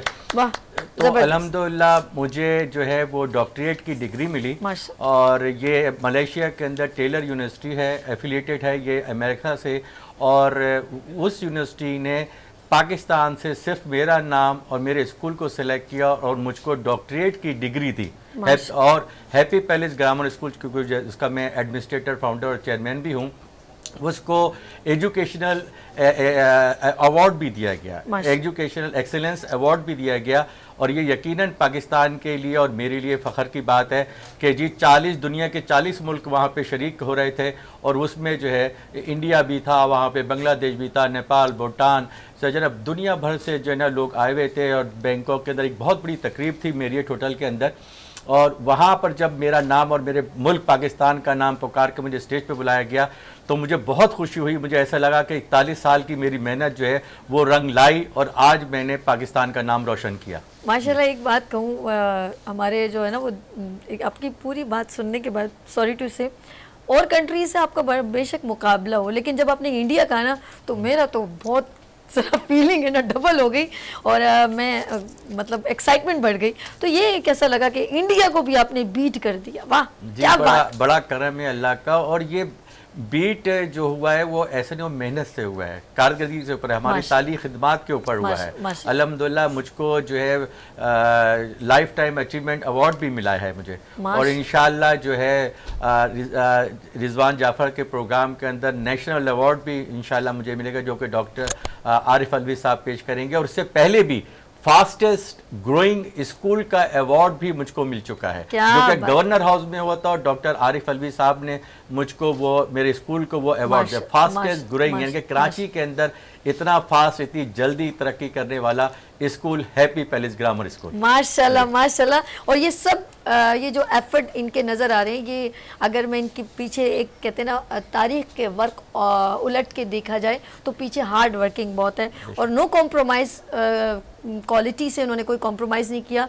अपने बच्चों के एजुकेशन पे तवज्जो दी कि स्कूल को कैसे ग्रेजुअली बढ़ाना चाहिए, उसको कैसे उसके एजुकेशन को इम्प्रूव करना चाहिए, तो उन्होंने उस पर एफर्ट किए हैं। और इतनी आसान नहीं आप समझें कि 36 स्कूल्स को लीड करना एट अ टाइम, क्या कहते हैं? बिल्कुल जी, ऐसा ही है। अच्छा जी, हम ज़रा मैं अंसार बनी साहब के पास चलती हूँ, और आसिफ साहब के बारे में थोड़ा। आसिफ साहब, पाकिस्तान में इस तरह की शख्सियत जो एजुकेशन के ऊपर इतनी सीरियसली तवज्जो दे रही हैं, आप क्या कहते हैं कि हमें ज़रूरत है भी बहुत ज़्यादा अच्छी एजुकेशन की? हमें बहुत ज़्यादा ज़रूरत है, बहुत ज़्यादा। और हमें जो किताबों की एजुकेशन है उससे हटके इखलाकी एजुकेशन की भी बहुत ज़्यादा ज़रूरत है। हम डिग्रियां तो दे रहे हैं, इंसान नहीं बना रहे। दुनिया की यही सूरत हाल है, पूरी दुनिया की, मैं अपने मुल्क की बात नहीं कर रहा, कि डिग्रियां तो हम दे रहे हैं और हम ले रहे हैं, लेकिन हम इंसान नहीं बना रहे। तो मैं ये उम्मीद रखूँगा कि माशाल्लाह अगर इनकी इतनी खिदमात हैं तो ये इस तरफ भी तवज्जो दें कि हम बेहतर इंसान पैदा करें, क्योंकि हम इंजीनियर, डॉक्टर, अब डॉक्टर आज कसाई लगते हैं, इंजीनियर आज कसाई लगते हैं, वकील आज कसाई लगते हैं, तो हमें इंसान बनाने की तरफ हम तवज्जो नहीं दे रहे। और ये तवज्जो कहाँ से शुरू होती है? अपने घर से।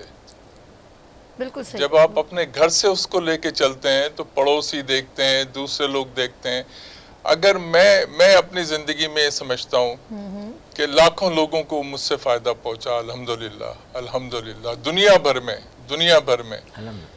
लेकिन अगर एक इंसान से भी रब राज़ी हो गया ना मेरे काम के, तो मुझे तो पता है कि मैं और मेरा ख़ानदान बख्शा जाएगा। तो हमें इस तरफ भी तवज्जो देने की ज़रूरत है कि जहाँ हम इंसानों को पैदा करें। हम मस्जिद जाते हैं, रास्ते में किसी को ठोकर भी मारते हुए चले जाते हैं। तो अल्लाह ने फिर ये कहा है कि ऐसी नमाजें तुम्हारे मुंह पे मार दी जाएंगी, रोज़े क़यामत ऐसी नमाजें तुम्हारे मुंह। अल्लाह को इबादत की ज़रूरत नहीं है, ये दुनिया उसने बनाई है इंसानों के लिए, हमारे खैर के लिए है इबादत, हमारी इंसानों के लिए। बिल्कुल। हम उस, आप हरम शरीफ चले जाइए, जेब कट रही है आपकी, आप मस्जिदों में चले जाइए, मुझे नहीं, मैं इंडिया में था तो एक मजहबी जगह पे मुझे कोई इनविटेशन था, हम वहाँ गए थे, तो मुझसे पूछा गया कि क्या आपके मुल्क में भी जूते चोरी होते हैं? यहाँ तो नहीं होते, ना कोई इस पे हिफाजत के लिए बैठा होता है। तो मेरे पास अल्फाज नहीं थे कि वाकई ऐसा हो रहा है हमारे मुल्क में कि हमारे यहाँ आप चप्पल पहन के जाएं, नई चप्पल गायब हो जाएगी, जूते गायब हो जाएं। हमने इबादत को ये समझ लिया है कि हम नमाज पढ़ के निकले और हम जन्नत में चले गए। हम उसके आगे ये नहीं पढ़ते कि ऐसी नमाजें तुम्हारे मुंह पे मार दी जाएंगी रोज़े क़यामत, जिसमें तुमने इंसानियत की कदर है। जिस तरह अभी आपने कहा कि हम लोग मस्जिद जाते हैं तो चप्पल चोरी हो जाती है, फिर मुझे वो बात याद आती है कि मैं आगे चप्पल रखूं तो नमाज नहीं होगी और पीछे रखूं तो चप्पल ही नहीं नंगे पांव घर जाए, तो वो हिसाब हो गया है। अब मैं भाभी के पास चलती हूँ। 14 अगस्त आप बचपन में कैसे जो है एंजॉय करती थी? अच्छा, आपके जवाब देने से पहले मैं आसिफ साहब को मुबारकबाद दूंगी उनकी माशाल्लाह अचीवमेंट पे, और तालीम की खिदमत है आपकी। तालीम ही तो हमारे मुल्क में जिसकी बहुत ज़्यादा ज़रूरत है। लेकिन जब कोई बच्चा पैदा होता है तो माँ बाप अपना खून पसीना मोहब्बत निछावर करके उसको बढ़ाते हैं, तरबियत करते हैं, बड़ा करते हैं। तो पाकिस्तान में जो हमारे आजकल, जो हम पहले भी यूथ की उनकी बात कर रहे थे, तो हमें उनको तालीम दे के, उनको तरबियत करके उनको आज इस काबिल बनाना है कि वो पाकिस्तान के लिए कल को कारआमद शहरी बने और पाकिस्तान को आगे लेके जाएं, ताकि जब हम पाकिस्तान की 100वीं सालगिरह मनाएं तो पाकिस्तान बहुत उरूज पे हो। ये हमारी। तो दूसरे बचपन की बात जो है, शुरू से एक पैशनेट तो बहुत थे और बड़े हम हुब्बुल वतनी का जज्बा तो कूट कूट के भरा हुआ था। और पाकिस्तान जब आता था तो कौमी तराने शायद अब थोड़े कम सुनने को मिलते हैं, मुझे लगता है। हमारे बचपन में तो हम बहुत कौमी तराने, शायरी रही ना, वो जज्बा रहा ना वो नगमे रहे। तो हम तो बहुत, स्कूलों में भी हमारे इस तरह के प्रोग्राम्स होते थे, टैबलोज होते थे और कौमी नगमे तो हम बहुत गाते थे। और जब सुनते थे तो अंदर से कुछ होने लगता था।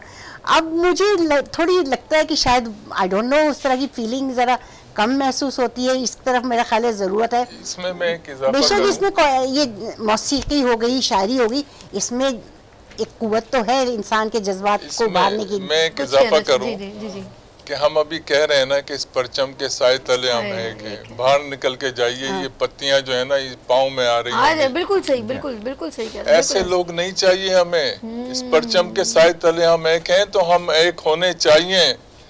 हम सिंधी, पंजाबी, पठान, बलोच, सराइकी इन चीज़ों में नहीं होने चाहिए।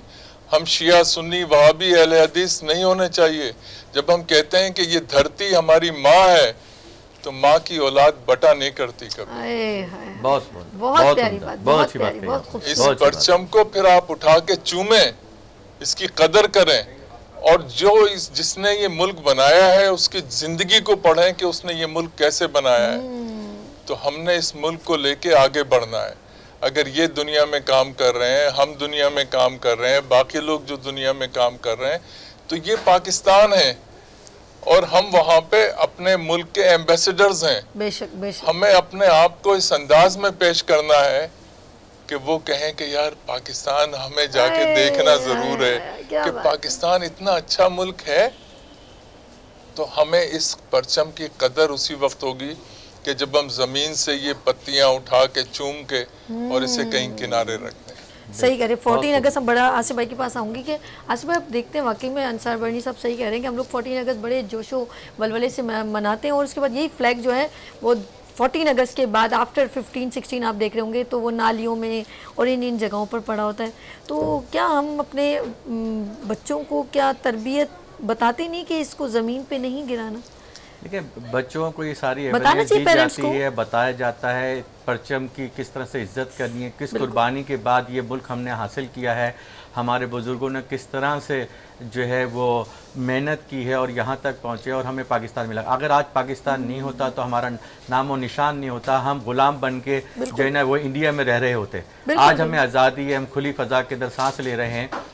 तो ये तमाम चीज़ें जो है इस झंडे ही की बदौलत है और इसकी कदर करनी चाहिए। जैसे अंसार बनी साहब ने कहा कि इसको अगर ज़मीन पे पड़ा है तो उसको उठा के चूमना चाहिए, इसकी इज्जत करनी चाहिए। मैं भी इस बात को जो है इंडोर्स करूँगा कि अंसार साहब ने बहुत ही अच्छी बात कही। तो लिहाजा हम भी ये सारी दे रहे हैं, लेकिन स्कूल तो अपनी एक तरबियत दे रहा है, सिखा रहा है, बता रहा है, लेकिन घर वालों की तरफ से बच्चों को एजुकेट नहीं किया जा रहा।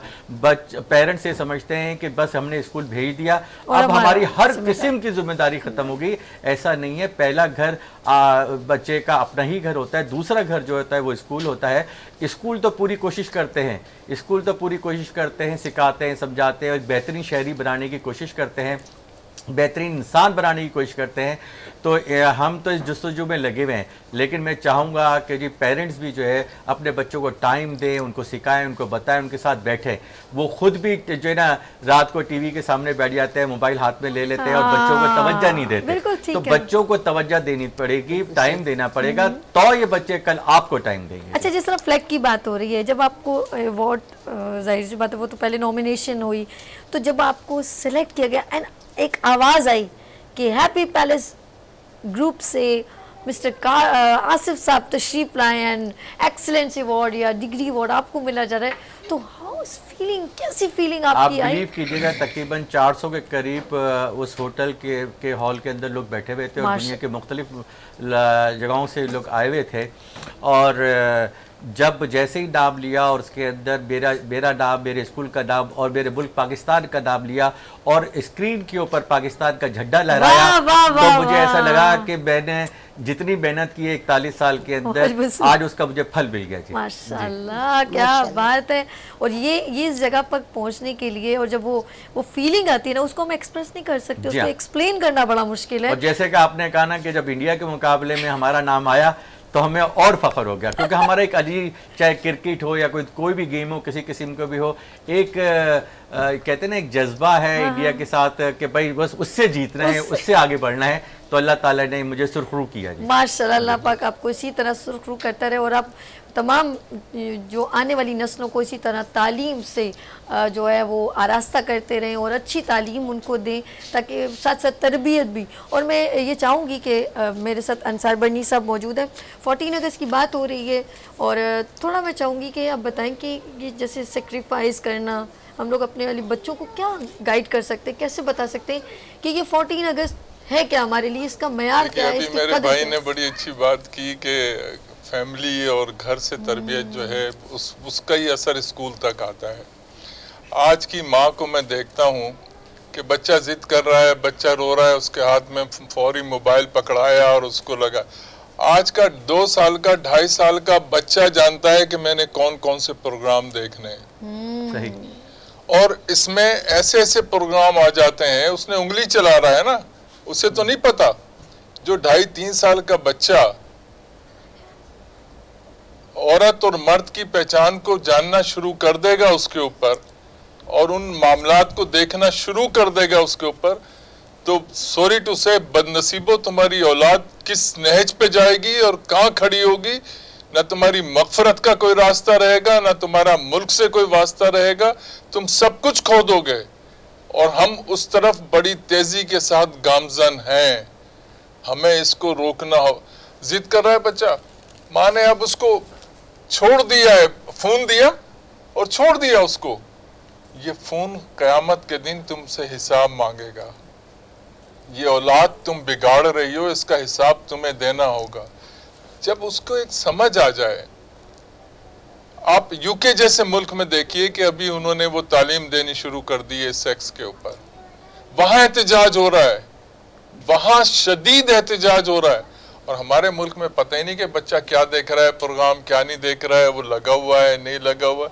यानी वो लोग जो आज इस सारी सूरत हाल से समझ चुके हैं, हमने उस सूरत हाल को अपनाना शुरू कर दिया है। तो हमें इससे निकलना होगा। बच्चे की मुझे अच्छी तरह याद है, आपको भी याद होगा कि मगरिब के बाद हमारी नानी दरवाजे पे खड़ी इशार कर रही होती थी कि अभी तक घर क्यों नहीं आया। अलाउ नहीं होता था, कोई खेलना भी अलाउ नहीं होता। मैं इतना पिटा हूँ, इतना पिटा हूँ, इतना पिटा हूँ, जिसकी कोई इंतहा नहीं अपने बाप से कि तुमसे ये 2 साल बड़ा दोस्त कैसे है। तुमसे ये 2 साल छोटा दोस्त कैसे है, तुम्हारा इसका क्या तुम्हारा इसका मुकाबला है, क्या दोस्ती है, उसमें हम पले। आज बच्चों को आजाद छोड़ा हुआ है। आज बच्चों आपके फादर को सलाम पेश करती हूँ ना, जब भी तो उन्होंने खिलाया सोने का निवाला, रखी शेर की आंख, तो तभी तो बने अंसार बनी साहब। बहुत पिटा हूँ मैं ये देखें बहुत पिटा हूँ। हाँ। इसलिए नहीं कि कोई बुराई कर रहा था, इसलिए कि जिस तरबियत को हमने गुजरना है उस तरबियत से हमें गुजारा जा रहा था कि भाई शाम को नहीं निकलना। बेहतरीन। आज तो आप शाम को देखिए, निकलते ही शाम को और अब आप शुरू होता है 10 बजे के बाद। अब आप किसी को टोक के देख, हमारे पड़ोसी से हमारी जान निकलती थी।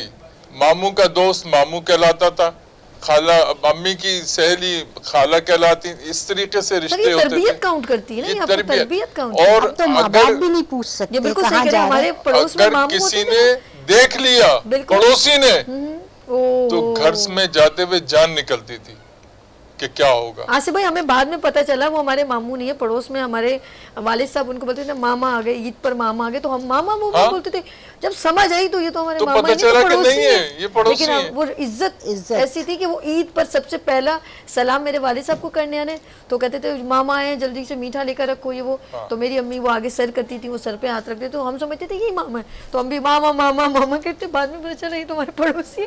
तो ये बड़ी काउंटेबल है। लेकिन अब जो चल रहा है, और आसिफ भाई भी इसको इंडोर्स करेंगे, कि हमें तरबियत करनी है अपने बच्चों की और उन पर तवज्जो देनी है कि ये आसानी आप जो आज देख रहे हैं, कल ये आपके लिए अज़ाब इलाही होगा। वो आपको रिस्पेक्ट भी नहीं देगा। याद रखिएगा, जितना आप उसको फैसिलिटेट करते हैं, जिस तरह इस मुल्क की कदर की अहमियत नहीं जानेंगे तो इसकी कदर नहीं करेंगे। इसी तरह पेरेंट्स भी। जब भी तो हम समझ पाएंगे कि इस परचम के साए तले हम एक हैं। अभी तो एक है ही नहीं, एक ही नहीं। जब भी तो समझ पाएंगे। हाँ, बिल्कुल सही कह रहे हैं। अभी हम एक हैं क्या? नहीं, बिल्कुल नहीं, बिल्कुल भी नहीं। हाथ छोड़ के नमाज पढ़ रहा है, ये कहाँ से आया? हाथ बांध के नमाज पढ़ रहा है, ये कहाँ से आया? ये यार वो अपने रब से बातें कर रहा है, उसको करने दो। ये खुदा का रोज़े क़यामत उसका फैसला अल्लाह ने करना है, तुमने नहीं करना है। अल्लाह ने मज़ाहिब में नहीं भेजा, अल्लाह ने अकीदों में नहीं भेजा। अल्लाह को देख के पहचानो। जब तुम पहचान लोगे तो फिर तुमसे उसका हिसाब उसी हिसाब से होगा जिस तरह वो मुनासिब समझेगा। आपने वो कब्र खोदी, दफना दिया, ये गलत दफनाया, ये करवट उल्टी कर दी, ये सीधी कर दी, ये गुस्ल नहीं दिया। यार ये उसके राज हैं, वो जाने, उसका काम जाने। हमें इनसे निकलना है। फिर हम कहेंगे ना कि इस परचम के साए तले हम एक हैं, तो फिर कौम है। यार अभी तो हम ड्रामा कर रहे हैं, कोई एक वेक नहीं है। हमें एक होना है और एक होने के लिए हमें यकजा होना होगा। यस, हमें यकजा होना होगा और इस परचम के साए तले हम एक हैं। ये जब हमारे पास ये अल्फाज जो है ना, ये इसका हम समझ लें अभी कोई हक अदा नहीं कर रहे। बेशक अपने अपने डोमेन में रह के कोशिश कर रहे हैं कि हम लोग कुछ अच्छा कर सकें। आसिफ भाई कर रहे हैं, मिसेस अंसार बनी साहिबा कर रही हैं, अंसार भाई कर रहे हैं, लेकिन अभी भी बहुत बहुत ज़रूरत है। 76 ईयर पाकिस्तान को हमने क्या दिया? ये सोच हमें झंझोड़ देती है कि क्या हमने पाकिस्तान का हक दिया। मैं इनसे भी बात करूंगी तो कहेंगे अभी बहुत कुछ करने को दिल करता है। उनसे करूंगी वो भी ये कहेंगे अभी बहुत कुछ करना है। तो सोचे ये जो माशाल्लाह बहुत कुछ कर गुजरे हैं और अभी भी इनकी सोच है, तो आपने क्या किया? और आप अभी भी ये कह रहे हैं कि मुझे पाकिस्तान ने दिया क्या, मेरे माँ बाप ने मेरे लिए किया क्या? ये दिया क्या और किया क्या में आप उलझ गए हैं और आपने अभी तक नहीं सोचा कि पाकिस्तान का वजूद कितनी तकलीफ़ों के बाद आया है। ये बेहतर इसके कदर जान सकते हैं और हमने अपने पाकिस्तान के लिए बहुत कुछ सोचना है। अंसार साहब आपका बहुत शुक्रिया और मिसेस अंसार बर्नी साहब आपका बहुत शुक्रिया। जाते जाते अपने नाज़रीन को मैं चाहूँगी पहले अंसार बर्नी साहब, क्योंकि अंसार बर्नी ट्रस्ट से हैं तो बहुत खूबसूरत 14 अगस्त में इन्होंने दिल की बातें, कुछ पाकिस्तान की बातें, कुछ इफ्राहिम साहब से हंसी मजाक, आसिफ भाई से ज़रा सा ये भी चलता रहा और नाज़रीन आप लोगों से भी अपनी बहुत हंसी मजाक की बातें शेयर की। केक सेलिब्रेशन भी हुआ, टैबलोज भी इन्होंने देखे, महजूज हुए, खुश हुए, सब कुछ अपनी जगह। लेकिन याद रखिएगा हमने अभी अपना हक अदा नहीं किया। तो कौम को मैसेज देंगे अंसार बनी साहब जी? ये आपका कैमरा। मैं ये समझता हूँ कि जद्दोजहद जारी रहनी चाहिए, जद्दोजहद किसी भी हद पे जाके रुकनी नहीं चाहिए। मुझे याद है मैं और मेरी बीवी शाहीन हम बच्चों को बचाने की कोशिशें कर रहे थे खलीजी और अरब ममालिक से, जो ऊँट रेस के लिए ले जाई जाती थी। इन 2.5-3 साल के बच्चों की टांगें नीचे ऊँट के साथ बांधी जाती थीं और इनको दौड़ाया जाता था और इनकी चीखों पे ऊँट दौड़ते थे। इनको खाने के लिए 1 या 2 बिस्कुट दिए जाते थे, समंदरी पानी पिलाया जाता था नमकीन, ताकि इनका वज़न ना बढ़े। और इनको इन हालात में देखने के बाद हमने फैसला किया कि इन तमाम ममालिक से हमने इन बच्चों की ज़िंदगियाँ बचानी है। इसमें मुख्तलिफ ममालिक के लोग थे, मुख्तलिफ ममालिक के बच्चे थे, और वालिदैन अपने बच्चों को खुद भेजते थे। मैं ऐसे लोगों को भी मिला जिनका बच्चा एक गिर के मर गया, उसने दूसरा और तीसरा बच्चा भी दे दिया कि हमें पैसे मिल रहे हैं। तो इन तमाम लोगों के लिए जब लड़ाई की तो मेरे मुल्क के लोग मुझसे नाराज़ हो गए कि आप उन लोगों को नाराज़ कर रहे हैं जो ये शौक़ पूरा करते हैं। मैंने कहा आप उनके शौक़ को पूरा करवाइए, मैं अपने रब को राज़ी करता हूँ।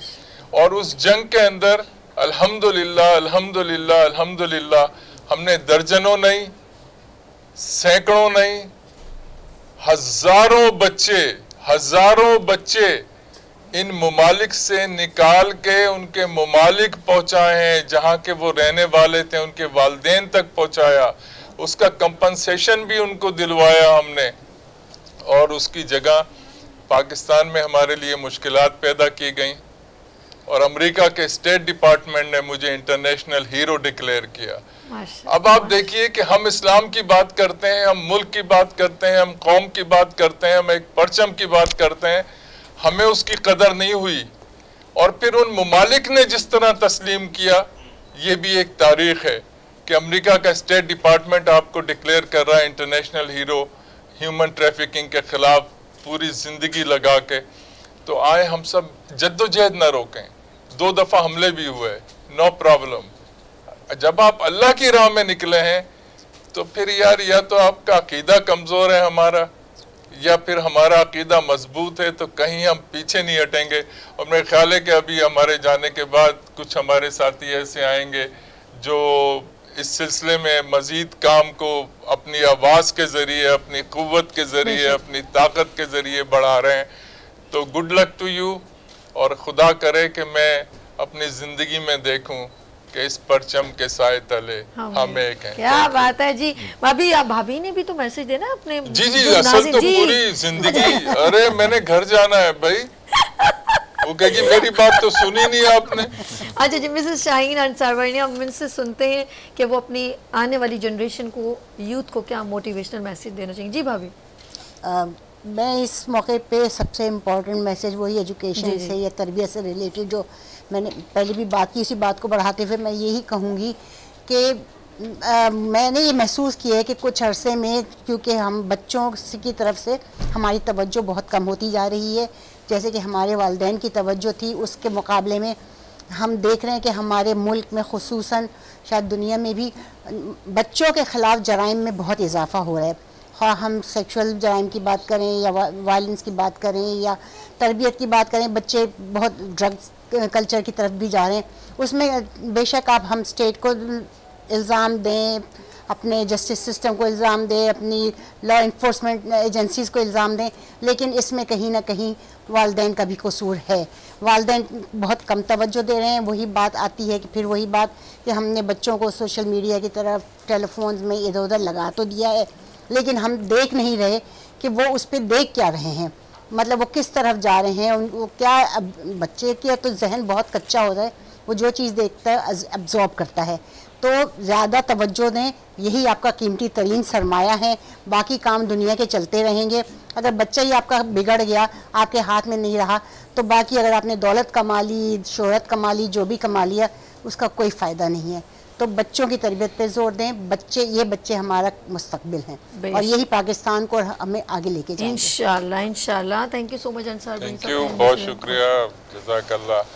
आपका शुक्रिया। और आसिफ भाई मेरे साथ ही रहेंगे। नाज़रीन, आप लोगों ने कहीं नहीं जाना क्योंकि 14 अगस्त की सेलिब्रेशन है। अभी बहुत सारे जो हैं गेस्ट हमारे साथ मौजूद होंगे, तो लेते हैं यहाँ पर ब्रेक और मिलते हैं ब्रेक के बाद गुड मॉर्निंग विद सभी के साथ एंड 14 अगस्त की celebration with good morning with सभी।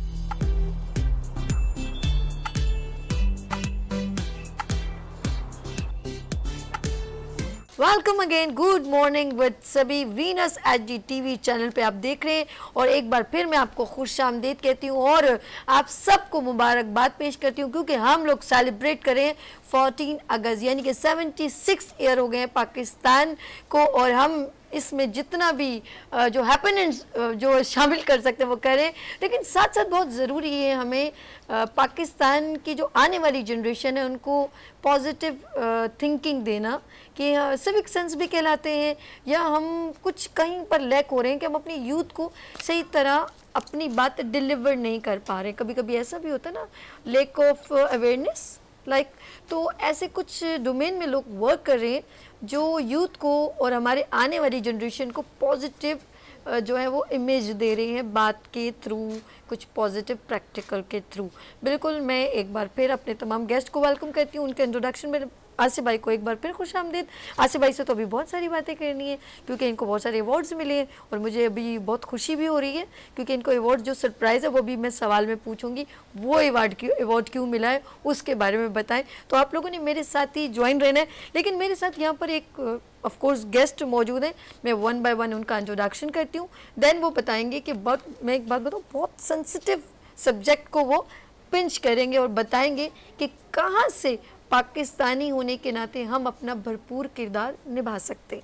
लेट्स सी, मेरे साथ यहाँ पर बहुत ही सीनियर आमिर खान साहब मौजूद हैं कोऑपरेटिव सेक्टर से और डिफरेंट जापानीज़ कंपनीज़ को भी वो लीड करते हैं, तो बताएंगे वो क्या करते हैं। अस्सलाम वालेकुम। Thank you very much. कैसे हैं आप? लगा शुक्र, फर्स्ट क्लास। अच्छा, आप मेरे अंदर कह रहे थे बार बार कि सभी तुम एक्टिव हो, बहुत देर से बातें करी हो, तो माशाल्लाह आपके अंदर तो मुझसे ज़्यादा भी स्पार्क नज़र आ रहे हैं। सभी असल में ये जो फील्ड है ना, जैसे एनर्जेटिक होना, पैशनेट होना, तो ये डिफरेंट लोगों का गेम होता है। तो आप डिफरेंट हैं, इस वजह से आप ये लीड कर रही हैं शो। और डिफरेंट डोमेन के लोगों को लीड करना, ये जरा और लोगों को मैनेज करना सबसे मुश्किल टास्क है। ओके, तो मैं अपने आप को खुद अप्रिशिएट कर रही हूँ। नहीं, अप्रिशिएट तो हम करेंगे आपको, कि आप क्रेडिट लें इसका। थैंक यू सो मच, आपसे मुझे बहुत नॉलेज मिलने वाली है। आगे चलते हैं, हमारे साथ बिल्कुल बराबर में तशरीफ रखते हैं मेरे भाई नवेद इकबाल साहब, वो भी कोऑपरेटिव सेक्टर से बिलोंग करते हैं। अस्सलाम वालेकुम नवेद भाई। वालेकुम, कैसे हैं आप? ठीक है, ओके। आज मुझे बताइए ज़रा, सबसे पहले मैं आपसे क्वेश्चन करती हूँ और हम भी आसिफ भाई भी आपको ज्वाइन करेंगे भाई, क्वेश्चन आएंगे इधर से भी धड़ के किस्म के, ठीक है जी। पहला सवाल आमिर खान साहब, ये जो कोऑपरेटिव सेक्टर और आपने जो एक बात की है, मैं चाहूँगी उसके बारे में बताएं कि आप बेसिकली डोमेन क्या कनेक्ट करते हैं। अच्छा, first of all thank you very much, आपने इनवाइट किया हमें। आसिफ भाई, वंडरफुल मीटिंग यू सर। मैं सुन रहा था आपकी बातें, अंसार बनी साहब की बातें सुन रहा था। आप लोग फखरे पाकिस्तान हैं। हाँ। हम तो उसे फॉलो कर सकते हैं आपको। अच्छा, मेरा ताल्लुक कॉर्पोरेट सेक्टर से है और कॉर्पोरेट सेक्टर में हमें बहुत सारी ट्रेनिंग दी जाती है, बहुत सारी चीज़ें सिखाई जाती हैं। तो कैरेक्टर बिल्डिंग जो है वो मेरा एक इंटरेस्टिंग टॉपिक है और मैं उस पर काम करना चाहता हूँ और करता भी हूँ। और वो कैरेक्टर बिल्डिंग जो है वो स्कूल से शुरू होनी चाहिए बच्चे की। और जो मैं समझता हूँ कि स्कूल्स में ये चीज़ें अब लैकिंग ऑफ जो कैरेक्टर बिल्डिंग हो रही है, जब सिविक सेंस की बात होती है तो वो हम लैक करते हैं। बच्चे को रटाया जाता है, बच्चे को एक ख़ास तालीम दी जाती है एक पैटर्न के ऊपर, मगर वो जो कौम में ज़िंदा कैसे रहना है, लोगों से मिलना कैसे है, लोगों से बातचीत कैसी। फॉर एग्जांपल मैं आपको छोटी सी एक मिसाल देता हूँ। दुकान वाले के पास हम जाते हैं क्योंकि हमारा रोज़मर्रा का मिलना जुलना है दुकान से। आप देखिएगा, ऑब्जर्व कीजिएगा कि दुकान वाले को हम पैसे किस तरह से देते हैं। शोकेस पे रख दिया उससे बात नहीं की, सलाम नहीं किया उससे कोई बातचीत नहीं करी, तो ताल्लुक नहीं बना। वो जो इमोशनल इंटेलिजेंस है हमारे यहाँ वो मिसिंग है। और दुकान वाला भी बेचारा जो है वो जब वापस पैसे देता है तो आप बगैर कुछ कहे से वापस चले आते हैं।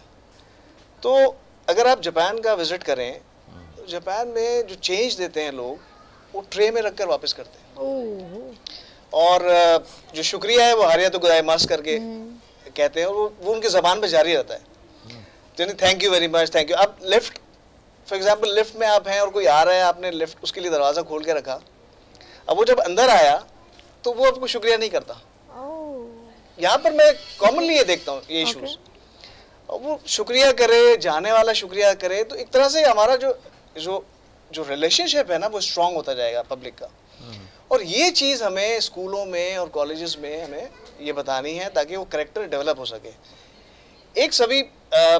एक बुक है 7 habits of highly effective people, ये स्टीफन कोवे ने लिखी है, अमेरिकन राइटर है और बिजनेस कंसल्टेंट है। मैं ये समझता हूँ चूँकि ये कॉर्पोरेट कल्चर में ये ट्रेनिंग दी जाती है, लोग न्यूयॉर्क जाते हैं इसे हासिल करने के लिए, जापान जाते हैं, स्कूल का बच्चा इसको ये चीज़ सीखनी चाहिए। वो 7 हैबिट्स है क्या, वो कहता है कि जो 7 आदतें हैं ये कामयाब तरीन लोगों की आदतें हैं, जिसे अगर आपने कामयाब होना है तो इसे अपनाना होगा। वाह, जबरदस्त। और ये 1989 में पब्लिश हुई थी और दुनिया की, if I am not wrong, दुनिया में सबसे ज़्यादा बिकने वाली ये बुक है। Stephen Covey was a wonderful consultant, wonderful man, wonderful personality. उसे स्टडी करना चाहिए, उसे स्टडी करवाना चाहिए स्कूल्स में। अच्छा, सिर्फ अंग्रेज़, हम समझते हैं कि अंग्रेज़ के माशरे में हमें बहुत सारी बुराइयां नज़र आती हैं, ऐसा नहीं है।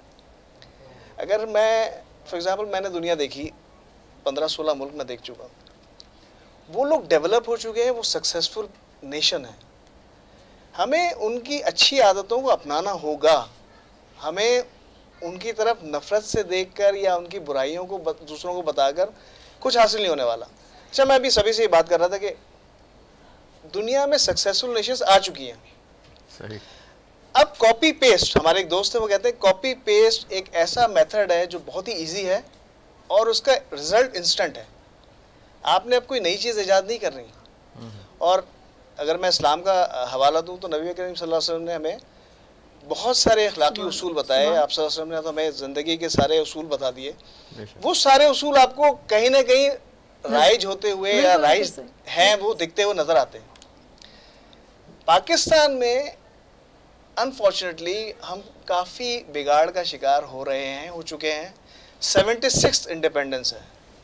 76 इंडिपेंडेंस में हमें करना क्या है, इसकी डायरेक्शन सेट करनी होगी। और वो डायरेक्शन मेरी नज़र में स्कूल्स में आपको कैरेक्टर बिल्डिंग के ऊपर काम करना पड़ेगा। अच्छा, मैं एक बात, आपने जब कहा कि हम, जैसे आपने भी सुना होगा, इन्होंने कहा कि हम अंग्रेज़ों की जो भी उनकी हैबिट हैं, जो भी उनकी, हम उनकी नेगेटिविटी देखें, हम उनकी पॉजिटिविटी देखें, लेकिन हम बातों में ज़रूर देखते हैं, लेकिन खाने पीने में हमें चाहिए वही प्रोडक्ट जो वो लोग खाते हैं। ऐसा है कि नहीं? वहाँ आके हम लोग बिल्कुल ऑब्जेक्शनेबल, कोई सवाल नहीं होता उनकी कोल्ड ड्रिंक, वो क्या चिप्स खा रहे हैं, वो क्या अच्छी चीज़ खा रहे हैं, देन हम लोग वो यहाँ पर पाकिस्तान में खाते हैं, लेकिन उनकी अच्छी बातें अडॉप्ट करते हुए हम फ़ौरन कहते हैं नहीं नहीं ये तो यहाँ पर ऐसा है तो हम ऐसा नहीं। ऐसा है कि नहीं? सभी लीडिंग जो लीडिंग, बिल्कुल आप सही कह रही हैं, जो लीडिंग यहाँ पर आप समझ लीजिए जो लोग हैं, टेक्सटाइल सेक्टर हमारा लीडिंग है, इसके अलावा और भी जो सेक्टर्स हैं वो लीडिंग है। इन सब का गहरा ताल्लुक है बाहर की दुनिया से। मुझे तो एक चीज़, आपने जो कैरेक्टर बिल्डअप की बात की, मुझे सिर्फ और लैक ऑफ अवेयरनेस लगती है और कुछ भी नहीं। अगर आप जैसे लोगों को अवेयर करने लगे और हमें पता चल जाए कि सिविक सेंस क्या होता है, और ख़ास तौर पे जैसे हैप्पी पैलेस स्कूल की एजुकेशन डिपार्टमेंट लाइक के ये लीड करें, तो अगर एजुकेशन फील्ड को देखा जाए तो यहाँ पर होने चाहिए कुछ ग्रेजुअली ग्रूमिंग क्लासेस, जिसमें बच्चों की बेहतरीन तरबियत हो। बेशक वो किसी फील्ड को तो ज्वाइन करें, लेकिन स्पेशल उनकी तरबियत एक शख्सियत में डेवलप हो जाए। मेरे साथ जो है नवेद इकबाल साहब मौजूद है। मैं चाहूँगी आप क्या कहना चाहेंगे, ये जो कैरेक्टर के ऊपर बात की जा रही है कि हम किस तरह इसको ग्रूम अप करें?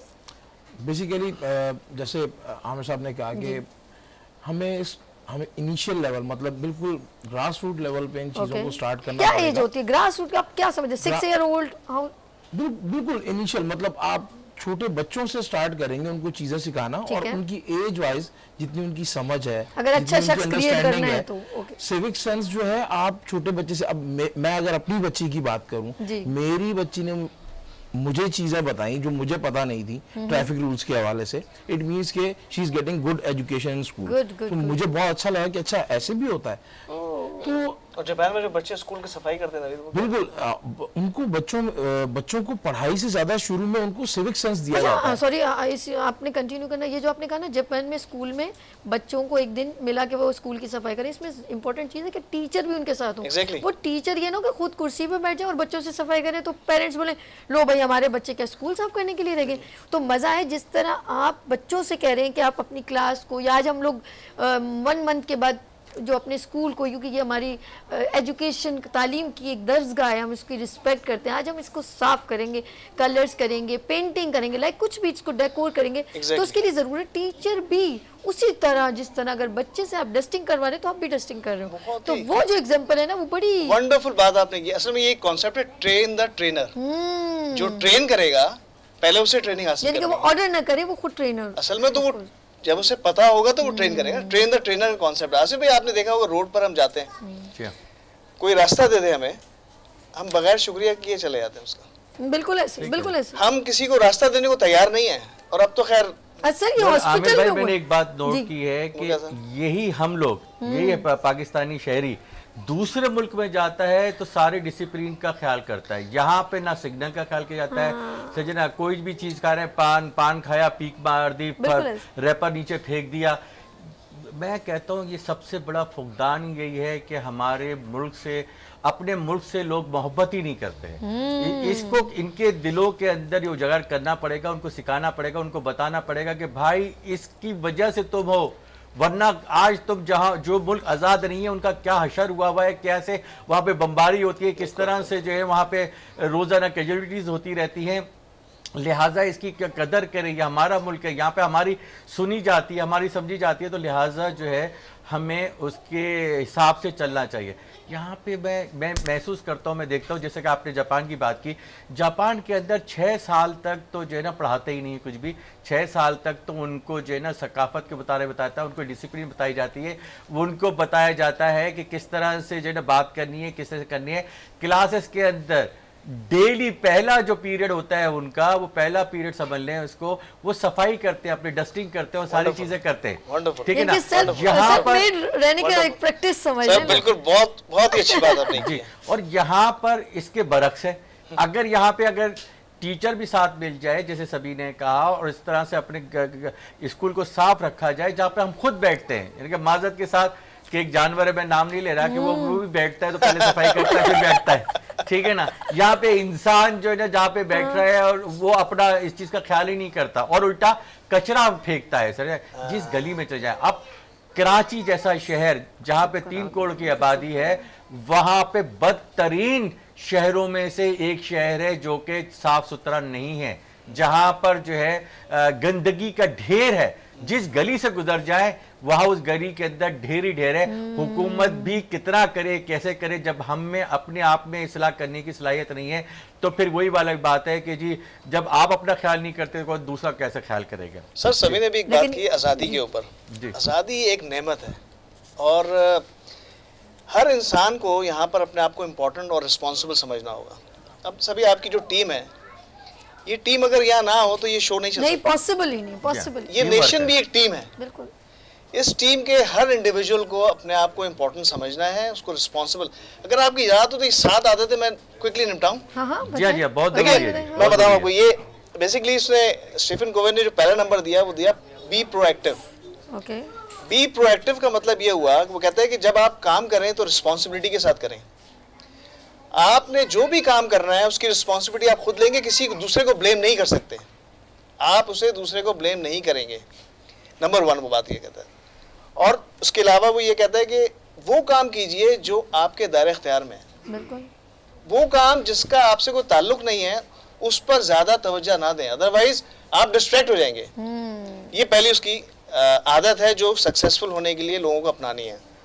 दूसरी आदत वो कहता है begin with the and in mind, यानी आप काम शुरू करेंगे एंड को दिमाग में रखकर। वाह क्या बात। अब क्या हुआ कि आपका जो पूरा प्लान है वो आपके सामने बिल्कुल फोकस हो गया, क्लियर हो गया, पाथ क्लियर है, आपने जाना कहाँ है, वहां जाके करना कि सब आपको क्लियर हो गया। तो सक्सेसफुल लोग काम शुरू करते हैं एंड को माइंड में रखकर।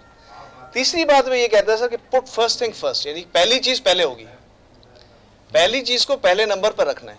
ऐसा ना हो कि आपने किसी गैर अहम चीज को पहले नंबर पे रखा और अहम चीज जो है उसका नंबर ही नहीं आया और वो मामला खराब हो गया। सही। चौथी चीज वो ये कहता है कि थिंक विन विन, यानी आपने खुद नहीं जीतना है, आपने जब जीतना है तो पूरी टीम आपके साथ जीतेगी। वाह वाह क्या बात। ये इमोशनल इंटेलिजेंस की बात आप समझ लीजिए कि एम्पैथी की बात कर लें। एम्पैथी ये है कि मैं किसी के शूज में जाकर देखूं कि यार वो किस पोजीशन में है, तो उसके बारे में सोचेंगे, उसको भी साथ लेकर जीतेंगे। अच्छा, पांचवी चीज वो कहता है seek first to understand then to be understood, यानी कि पहले आप दूसरे को समझें। वाह क्या बात, और बाद में ये तवक्का करें कि आपको कोई समझेगा। बहुत जरूरी। ये भी वाली, ये भी पूरा आप देखिए कि नबी करीम सल्लल्लाहु अलैहि वसल्लम ने हमें सारी ये तालीमात दी हुई है। अभी एक अंग्रेज ने एक बुक लिख के ये बता दिया। छठी बात कहते हैं सिनर्जाइज। सिनर्जाइज मतलब टीम वर्क, सबने मिलकर काम करना है। बेशक बेशक। टीम नहीं है तो कुछ भी नहीं, कुछ भी नहीं, कुछ भी। एक से भले दो, दो से भले तीन और तीन से भले चार, इस तरह ठीक है।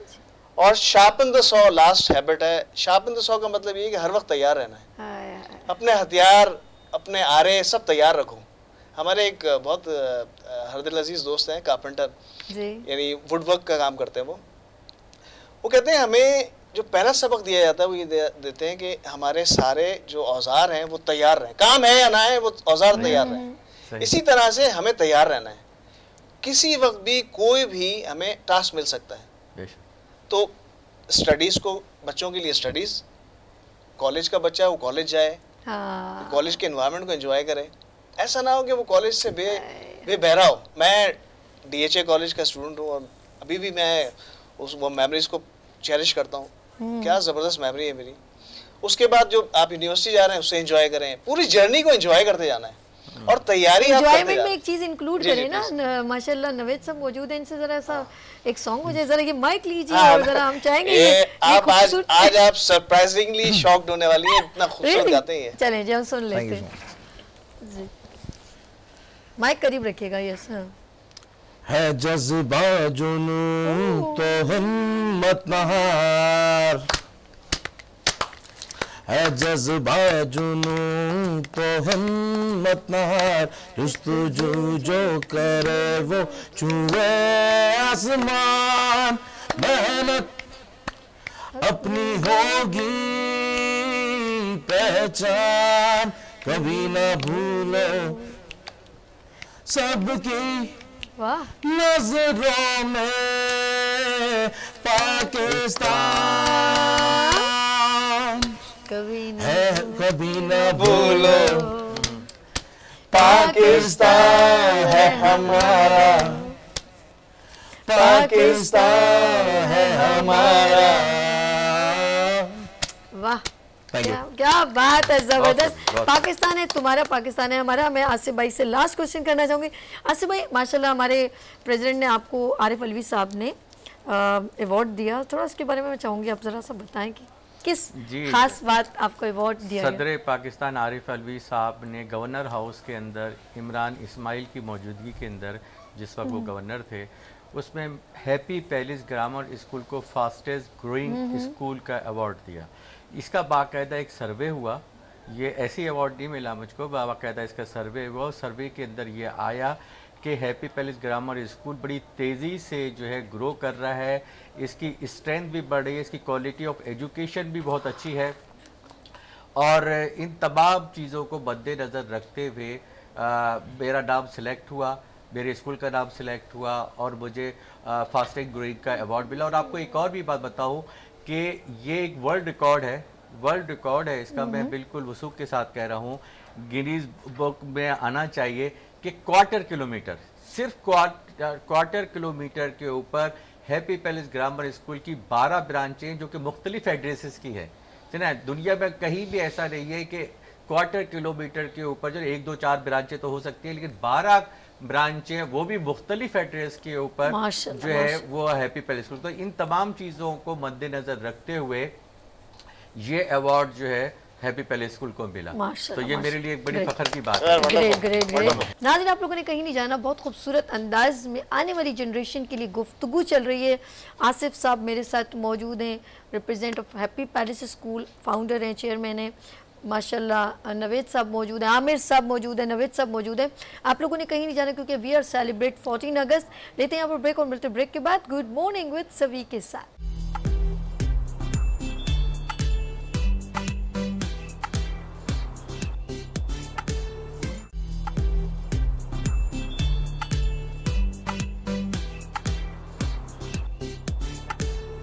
Welcome again, good morning with सभी। आपको एक बार फिर खुशामदीद कहती है। और जी पाकिस्तान में लगे हैं झंडे, झंडियाँ, बैलून्स, कुमकुमे और ये हो रही है खूबसूरती। लेकिन ये सिर्फ मैं नहीं चाहती कि 14 अगस्त को हो, ये आपके दिल में पाकिस्तान हर जगह हो, क्योंकि आप भूल जाते हैं। और मैं बार बार ये बात कह रही हूँ कि अपने डोमेन में रहते हुए आप छोटा छोटा काम करें। अगर आपको अच्छा लगता है, अगर आपको बेहतर लगता है कि आप कुछ बेहतर कर सकते हैं तो आप ज़रूर करेंगे। ये ना सोचें कि वो करेगा तो मैं करूँगी, ऐसा नहीं हो। वो करेगा तो मैं करूँगा, ऐसा नहीं होता। अगर आपने अपने दिल को मुतमईन करना है, अगर आपने एक पौधा ये सोच के लगा दिया, कहते हैं कि अमल का दारोमदार आपकी नीयत पर है। आप नमाज के लिए जब वज़ू करते हैं, लेकिन उससे पहले आप नीयत करते हैं कि मैं नमाज़ पढ़ने चाहता हूँ, तो बिल्कुल इसी तरह कि अगर आपने ये सोच के वो पौधा लगा दिया कि अल्लाह पाक करे कि ये बड़ा हो और इसकी छाँव के नीचे लोग खड़े हों, तो ये सिर्फ आपकी नीयत काउंट की जाती है। तो अपने मुल्क में एक पौधा भी लगा लें तो समझ लें आपने कुछ थोड़ा बहुत हक अदा कर दिया। तो अपने अपने डोमेन में रह के, जिस तरह हर फील्ड में, ये अपने फील्ड के हैं, ये अपने फील्ड के, मैं अपनी फील्ड के, मैं यहाँ पर ब्रिज बनती हूँ पाकिस्तान के, फ़ख्र पाकिस्तान, लोगों को यहाँ बुलवा के, उन शख्सियात को आपसे मिलवा के, मैं अपने डोमेन में रह के शायद मैं कहती हूँ कि काश तेरे दिल में उतर जाए मेरी बात। एक बार फिर मैं आप सबको खुशामदीद कहती हूँ, आसिफ भाई आपको, आमिर भाई आपको, नवीद साहब आपको। और मैं चाहूँगी कि एक ऐसा क्वेश्चन मैं चाहूँगी इसके बारे में ज़रा डिटेल में भी आंसर हो जाए। अगर हम कैरेक्टर के ऊपर और इंक्लूड स्कूल्स के ऊपर, यानी कहते हैं ना हर बात एक किसी ने पॉइंटेड किया कि ये चीज़ ख़राब है, यूँ करने वाले 10 हैं, अब करेक्ट करने वाले ज़रा आए ना, ज़रा तस्वीर तो सही कर लें, तो सब पीछे हट जाएंगे। तो मैं आपसे सवाल कर रही हूँ, बड़ा तीखा सवाल। 14 अगस्त आमिर साहब मेरे साथ बैठे हैं और कैरेक्टर की बात करें कि हम अपने बच्चों का कैरेक्टर डेवलप कैसे करें, उनको अच्छा एक शहरी कैसे बनाएं। इसमें सिविक सेंस भी आता है कैरेक्टर को ग्रूम अप करने के लिए। इनिशियली इब्तदाई ख़ास तौर पे इंस्ट्रक्शन, रिस्ट्रक्शन जो भी समझ लें, पेरेंट्स की इंक्लूडिंग सबकी, क्या समझते हैं कि हम किस तरह इसको ऊपर इम्प्लीमेंट करें और हम अच्छी जनरेशन अपने पाकिस्तान को दें। जी सभी आपने अभी इंट्रोडक्शन दिया, उसमें आपने नियत का जिक्र किया। जी जी जी, that is the wonderful basic element है ये। यस, जिसकी नियत ठीक है उसके सारे काम कराने में कुदरत अपना रोल प्ले करना शुरू कर। सुभान अल्लाह, बहुत खूबसूरत खूबसूरत। आप घर से निकले अच्छी नियत लेकर, आपको कहीं ना कहीं कोई ना कोई फोर्सेस मिलना शुरू हो जाएंगे और आप अपना काम करना शुरू कर देंगे। बच्चों के अंदर, इवन बच्चों के अलावा नौजवानों के अंदर, या हम सबको भी अपनी नियत को दुरुस्त करना है। नियत दुरुस्त करेंगे, एफर्ट डालेंगे, रिजल्ट अपने आप आना शुरू हो जाएगा। वाह क्या बात। तो ये मेरा मैसेज है आज के 17 अगस्त। आपने जो, मैं चाहती हूँ कि वो जो मैं सवाल, ये तो एक अलग है, ये है, इसमें कोई दोहरा नहीं है कि वाकई में जब आपकी नीयत अच्छी होती है तो अल्लाह पाक खुद ही रास्ते बनाता है। हम क्या स्टेप लें, आप क्या समझते हैं, हमने कहाँ से इब्तिदा करनी है, कहाँ से इब्तिदा करनी है, स्कूल से, घर से, कहाँ से इब्तिदा करनी है? बेसिकली या अपने सब्जेक्ट में डालना है? असल में देखिए मैं बताऊँ, सेमिनार्स करनी है, क्या करना है? देखिए सभी आप खातून हैं तो आपको ये पता होगा कि जब कोई डिश तैयार की जाती है तो हर इंग्रेडिएंट का अपना एक उसका इम्पोर्टेंस है। बिल्कुल बिल्कुल। आप जब खाना बना लेंगे तो कोई बोलेगा यार नमक कम हो गया। हाँ हाँ, वही जैसे तस्वीर वाली बात, ये गलत है। कोई बोलेगा यार कोई गरम थोड़ा सा कम है। हाँ हाँ। इसका ये मतलब हुआ कि हर चीज की अपनी इम्पोर्टेंस है। ठीक है। घर की अपनी इम्पोर्टेंस है, स्कूल की अपनी इम्पोर्टेंस है, दोस्तों की अपनी इम्पोर्टेंस है, माँ बाप की अपनी इम्पोर्टेंस है। हर बंदे ने अपने आप को इम्पोर्टेंट समझकर, रिस्पॉन्सिबल समझकर रोल प्ले करना है। ओके। तो ये सारा का सारा जब आप समझिए तो फिर जो रंग आता है, चौखटा क्या कहते हैं उसे, वो रंग आएगा, रंग चोखा आ गया, रंग चोखा आएगा फिर। अदरवाइज जो ना वो कहीं नमक कम होगा, कहीं जो है वो मिर्चें तेज हो जाएंगी। तो ये नहीं है कि स्कूल की रिस्पॉन्सिबिलिटी है, ऑफ कोर्स स्कूल की रिस्पॉन्सिबिलिटी है। मुझसे स्कूल वाले जब कभी कभार गपशप करते हैं तो मैं कहता हूँ ठीक है आपका अपना रोल है, मुझे भी अपना रोल प्ले करना है। ऐसा नहीं है कि मैं बेबहरा हो जाऊंगा किसी भी चीज से। अच्छा, ठीक है ठीक है। तो ये है मेरा। ओके नवीद साहब, आप जिस तरह आमिर भाई ने कहा, आप क्या समझते हैं आने वाली जनरेशन, हम अच्छी जनरेशन चाहते हैं अपने मुल्क को मिले। 14 अगस्त है, ऑफ कोर्स मैं चाहूँगी मेरे पाकिस्तान का नाम जैसे रोशन इन्होंने किया है, हर बच्चा नाम अपना रोशन करे। तो आप क्या समझते हैं कि हम किस तरह अपने पाकिस्तान की जनरेशन को क्रिएट कर सकते हैं, अवेयर कर सकते हैं? अब जैसे आपने इम्प्लीमेंटेशन की बात की ना, तो इम्प्लीमेंटेशन में आपको सबसे पहले अपने आप से शुरू करना पड़ेगा। अपने आप से, फिर अपने घर से, फिर अपने मोहल्ले से, और फिर आपका जो भी सर्कल ऑफ इन्फ्लुएंस है आप उसमें उसको प्रमोट करें, बेहतरीन, जहां तक कर सकते हैं। आपको खुद रिस्पॉन्सिबिलिटी लेनी पड़ेगी और फिर वो जितना फैलेगा ऑफ कोर्स उसमें आपके लिए विन विन, वो जो विन विन सिचुएशन की जो बात है आपके लिए विन है। अगर वो एक बंदे को भी ट्रांसफर कर देते हैं आप अपनी नॉलेज या अपनी सोच या अपना तरीका, इसके लिए सबसे ज़्यादा आप समझते हैं कि पॉजिटिव होना और अपनी बात को आगे डिलीवर करना। और थोड़ा एक जैसे इन्होंने कहा कि जब तक जैसे पाकिस्तान पता कब वजूद में आया, जब किसी ने ख्वाब देखा, तो आपको अपने ख्वाबों को बुनना है, आपने अपना फोकस पॉइंट चूज़ करना है कि मुझे उस जगह तक जाना है। तो इसके अंदर बहुत सारे थपेड़े आएंगे, अप डाउन आएंगे, तब जाके आप वहाँ पहुँचेंगे। अगर आप ऐसे ही डायरेक्ट पहुँच गए ना तो उसकी कदर भी नहीं होगी। तो उसकी कदर कब होगी? बिल्कुल इसी तरह पाकिस्तान में कुछ लोग अब ऐसे आ रहे हैं कि जिनको ऐसे मिल रहा है तो उनको पता ही नहीं चल रहा कि पाकिस्तान किस तरह वजूद में आया। ये उन बहनों से पूछो, उन माओं से पूछो जिनके लख्ते जिगर उनके सामने कट गए, उन माओं से पूछो उनकी बेटियां किस तरह उनकी इज़्ज़त पामाल हुई, वो बेहतर जानती हैं। हमें समझ नहीं आता कि हम आपके दिल में कैसे उतारें ये बात कि पाकिस्तान बहुत बहुत जद्दोजहद के बाद हमारे पास आया है।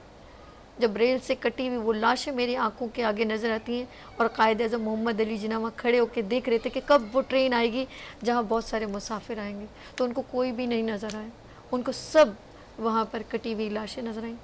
तो आप क्या चाहते हैं? कभी कभी पाकिस्तान का ये हाल देखती हूँ कि अपने अपनों को काट रहे हैं। हम किसी को शुक्रिया अदा, हम उसका शुक्र नहीं करते और यहाँ किसी को शुक्रिया नहीं करते, और फिर हम मिली नगमा गाते हैं शुक्रिया पाकिस्तान, पाकिस्तान शुक्रिया। पाकिस्तान हमसे या हम पाकिस्तान से, ये सोचना आपने है। जिस दिन आप ये समझ लें, ये सवाल का जवाब खुद से आप निकाल लें कि पाकिस्तान हमसे या मैं पाकिस्तान से हूँ, जिस दिन आपको ये पता चल जाए कि आप पाकिस्तान से, तो आपको इसके कार्ड की, इस आइडेंटिटी की, अपने पासपोर्ट की, उस अवार्ड, उस रिगार्ड की, कि जब आपका फ्लैग दूसरे कंट्रीज़ में बुलंद होता है उसकी कदर महसूस हो जाएगी। लेट्स सी, मैं ऑफ कोर्स आसिफ भाई के पास चली होंगी। जज्बात नहीं है, आप मत समझें, कोई स्क्रिप्टेड नहीं है। जब आप यहाँ से बात करेंगे ना तो आपको पता चलेगा, जैसे माँ बाप अपने बच्चों को कितना यूं यूं यूं करके पाल पोस के माँ 9 महीने पेट में रखती ना, तो आँखों का तारा समझती है।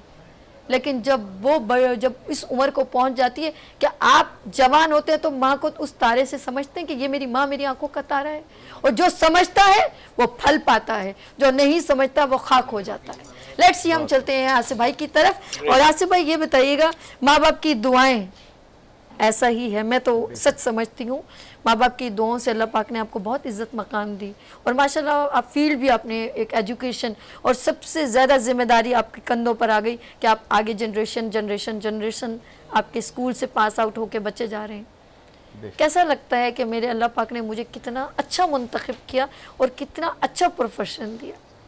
जी, मैं अल्लाह का बड़ा शुक्र अदा करता हूँ कि जो मेरी फील्ड है और जिसमें तालीम को फैलाने का, तालीम देना, डिसिप्लिन देना, अच्छे इंसान बनाना जो है, ये अल्लाह ताला ने ये शुबा मुझको दिया, ठीक है ना। मुझे बाकायदा चुना कि तुम इसको जो है ना इस शोबे को आगे लेके चलोगे। अल्हम्दुलिल्लाह, जैसे कि आपके इल्म में है सभी के, मेरे माशाल्लाह 3 बड़े बेटे जो हैं वो एक बैरिस्टर बना और एक कैम्ब्रिज यूनिवर्सिटी से 19 A's लेकर जो है आया, जो कि डॉन अखबार के अंदर उसकी बाकायदा पूरी ख़बरें चली, और तीसरा बेटा भी एडमिनिस्ट्रेशन के अंदर अभी ग्रेजुएट कर कर आया है। और वो तीनों बेटे मेरे अपने मुल्क पाकिस्तान में आए, मेरे कहने के ऊपर, अपनी ख्वाहिश से भी आए, और उन्होंने भी वही शोबा सेलेक्ट किया जो मेरा था, और वही मेरा अब राइट हैंड बनकर जो है तालीम को फैला रहे हैं, आगे लेके चल रहे हैं और क्वालिटी एजुकेशन दे रहे हैं, क्योंकि उन्होंने अमेरिका और यूके से पढ़ा, जो कि हमारे से तालीम के मामले के अंदर 100 साल आगे है। ये ममालिक 100 साल आगे है, और वो उनके पास एक विजन है मेरे बच्चों के पास, और वो लेकर यहाँ पर आए और यहाँ पर जिन्होंने इन्होंने फैलाए। यही वजह है कि आज मुझे जो है मुख्तलिफ डिग्रीज़ मिल रही हैं, डॉक्टरेट की डिग्रीज़ मिल रही है, अवार्ड्स मिल रहे हैं, और फास्ट एंड ग्रोइंग का मुझे अवार्ड मिल रहा है, लाइफ टाइम अचीवमेंट अवार्ड मिल रहा है, बेनज़ीर भुट्टो अवार्ड मुझे को मिल रहा है। तो ये सब मेहनत रंग लाती है, और मैं आपके इस प्रोग्राम के हवाले से ये भी कहूँगा कि मेहनत करो, हसद ना करो, ठीक है, और मेहनत करो, हसद ना करो। अगर मेहनत करोगे तो अल्लाह ताला उसका आपको अजर और उसका फल जरूर देगा। सुभान अल्लाह, बहुत खूबसूरत अंदाज आसिफ भाई का। वाकई में आसिफ भाई, आप सब लोग जो इस वक्त लोग बैठे मेरे साथ और इससे पहले जो मेरे गेस्ट हमारे से ज्वाइन किए, सब मेरे लिए, हम लोगों के लिए इंस्पिरेशन है, मोटिवेशन। हमसे इस तरह के जब लोग मिलते, शख्सियात हमसे मुलाकात करती हैं, हमें बहुत कुछ सीखने का मौका मिलता है कि ये बताते हैं हमें, ये प्रेजेंट जब होते हैं ना तो हमें लगता है कि कुछ लोग इनको देख के कहते हैं काश हम इन जैसे हों। बिल्कुल इन जैसा बन सकते हैं आप लोग, लेकिन इसके लिए स्ट्रगल करनी पड़ेगी, मेहनत करनी पड़ेगी, माँ बाप का अदब एहतराम करना पड़ेगा। उनके बगैर आप कुछ भी नहीं हैं, पॉसिबल नहीं है। जिस तरह इस वतन के बिना आप कुछ नहीं है, तो माँ बाप के एहतराम के बिना भी आप कुछ नहीं है। तो ये सारी चीज़ें, तरबियत, एजुकेशन, नाम, वक़ार, पाकिस्तान का झंडा बुलंद करना, ये एक बहुत बड़ी ज़िम्मेदारी है और हमने इस ज़िम्मेदारी को निभाना है, क्योंकि आपने पाकिस्तान से बहुत कुछ लिया है, लेकिन अभी देने की बारी है।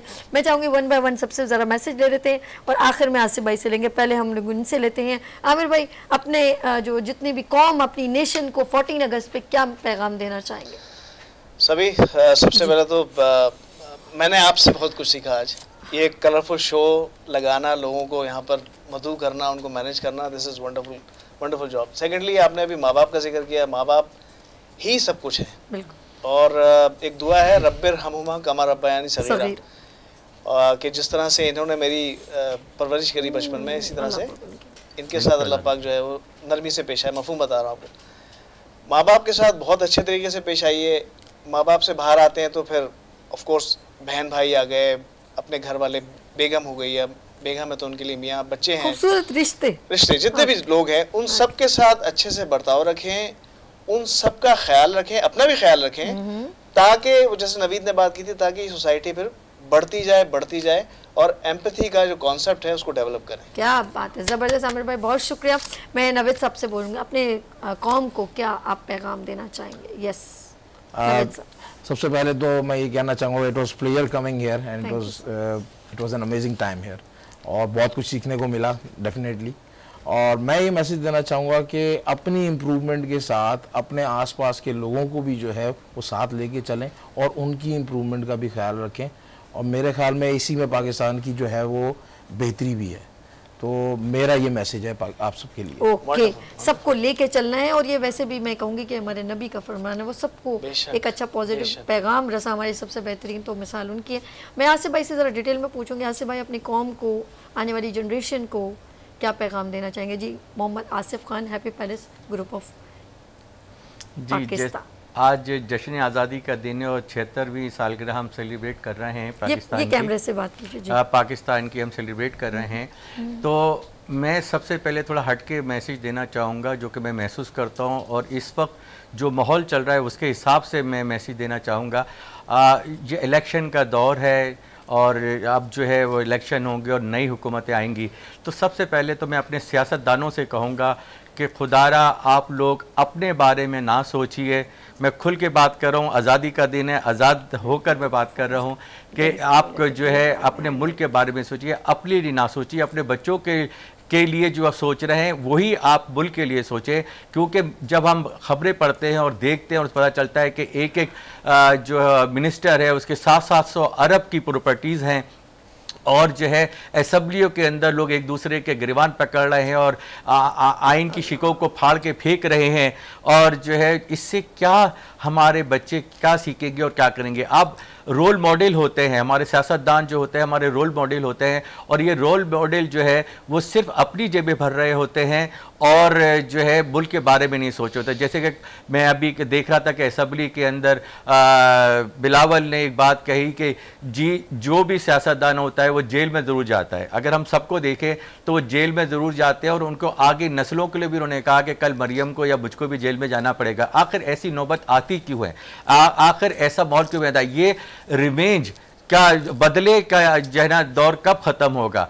आप अपनी इस्लाह कीजिए, अपने मुल्क के लिए सोचिए, अपने पासपोर्ट की कदर कीजिए, अपने पाकिस्तान के झंडे को बुलंद करवाइए, अपनी पॉलिसीज़ बनाइए और जो आपको फंड्स मिलते हैं उन फंड्स को जो है अपने मुल्क पाकिस्तान के ऊपर खर्च कीजिए, अपने इलाके के ऊपर खर्च कीजिए, तो जो है ये मुल्क बन सकेगा और तरक्की होगा। और सबसे ज़्यादा इम्पॉर्टेंट तालीम और सेहत के ऊपर जो है ज़्यादा बजट पास करें और इसको जो है ज़्यादा से ज़्यादा जो है इम्प्लीमेंट करवाएं और मुल्क के लिए सोचें, प्लीज़ मुल्क के लिए सोचें। और आइंदा जो इलेक्शन होने वाले हैं, मैं सभी आपके चैनल से, वीनस चैनल से मैं ये कहूँगा कि जी वोट डालते वक्त ज़रूर ये सोचें आप किसको वोट देते हैं। मैं किसी को फेवर नहीं करता, मैं किसी सियासत से मेरा कोई ताल्लुक़ नहीं है, किसी पार्टी से मेरा कोई ताल्लुक़ नहीं है, मगर इसके साथ साथ मैं ये कहूँगा आप जिसको भी वोट दें सोच समझ के दीजिए, घर से निकलिए, उस दिन छुट्टी का दिन ना समझिए कि छुट्टी का दिन है, उस दिन निकलिए,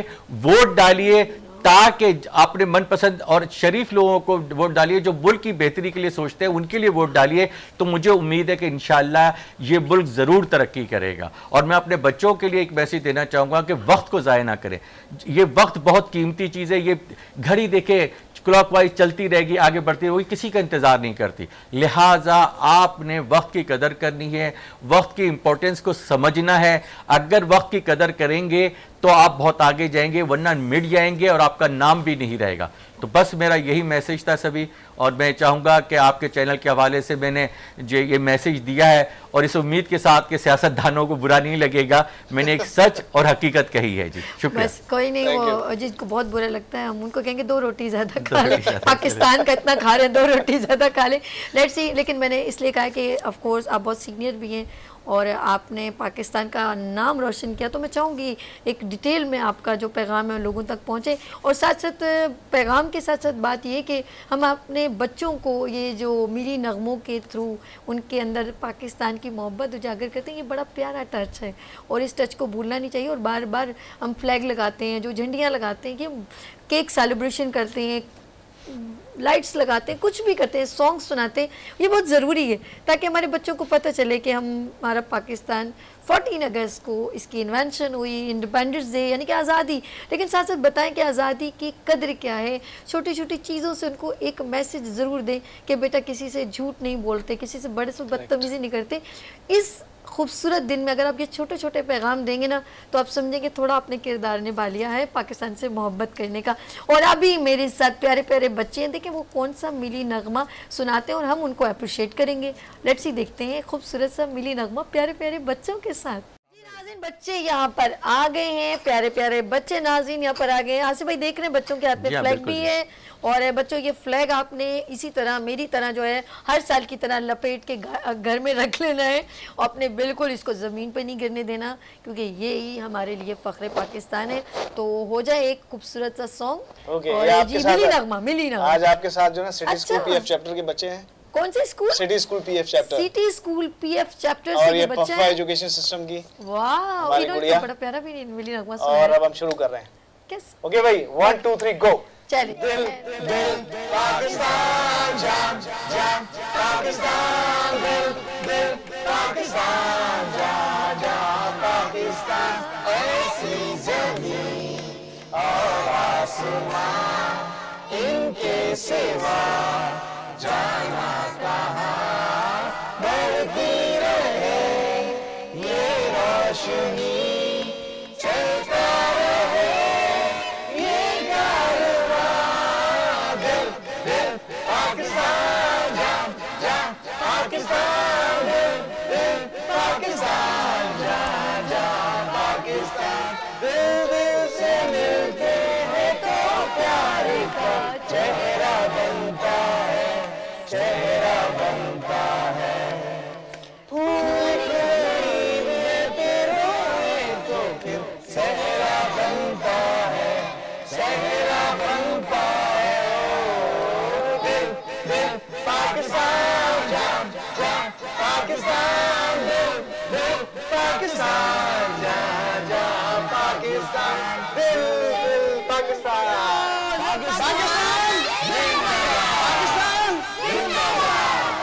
नाज़रीन आएंगे छोटी सी ब्रेक और मिलते हैं ब्रेक के बाद गुड मॉर्निंग विद सभी के साथ। लेकिन मैं आमिर भाई आपका बहुत शुक्रिया करती हूँ, नवेद भाई आपका, और आसिफ भाई आपका बहुत शुक्रिया। Thanks for coming. आपका बहुत बहुत शुक्रिया सभी, आपका भी शुक्रिया जी। ओके, बहुत शुक्रिया, thanks for coming been on show.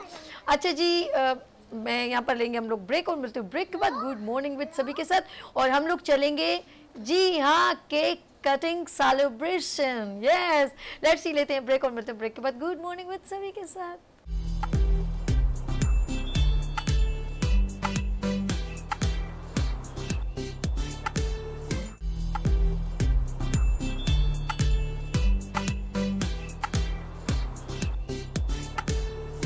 Welcome again, good morning with सभी आपकी खिदमत में एक बार फिर हाजिर है। और मैं यकीन करें आई फील वेरी प्राउड कि तमाम यहाँ पर लेजेंड लोग मौजूद हैं और मैं अपने आप को इस काबिल नहीं समझती, लेकिन आई फील वेरी प्राउड कि मैं इन लोगों के दरमियान मौजूद हूँ और यूथ को रिप्रेजेंट करते हुए रिजवान जाफ़र साहब, इफ्राहिम साहब माशाल्लाह पाकिस्तान के मिली नगमे और पाकिस्तान के बहुत सारे सॉन्ग्स रिप्रेजेंट किए। दिल की जैसे कहते जब दिल की बात मैं कहने की कोशिश करती हूँ तो लफ्ज़ मेरे पास यहीं रह जाते हैं, क्योंकि यहाँ पर ऐसे लोग हैं कि मुझे भी अल्फाज मेरा साथ नहीं दे रहे। यहाँ पर मौजूद हैं अंसार बनी साहब और यहाँ पर मेरे प्यारे भाई आसिफ साहब, यानी कि हैप्पी पैलेस को रिप्रेजेंट, स्कूल और एजुकेशन को रिप्रेजेंट करते हैं। और माशाल्लाह जिस तरह मैंने इंटरव्यू में बताया कि अवार्ड भी एक्सीलेंस अवार्ड इन्होंने लिया, तो ये भी मेरे लिए बड़ा प्राइड है पाकिस्तान का।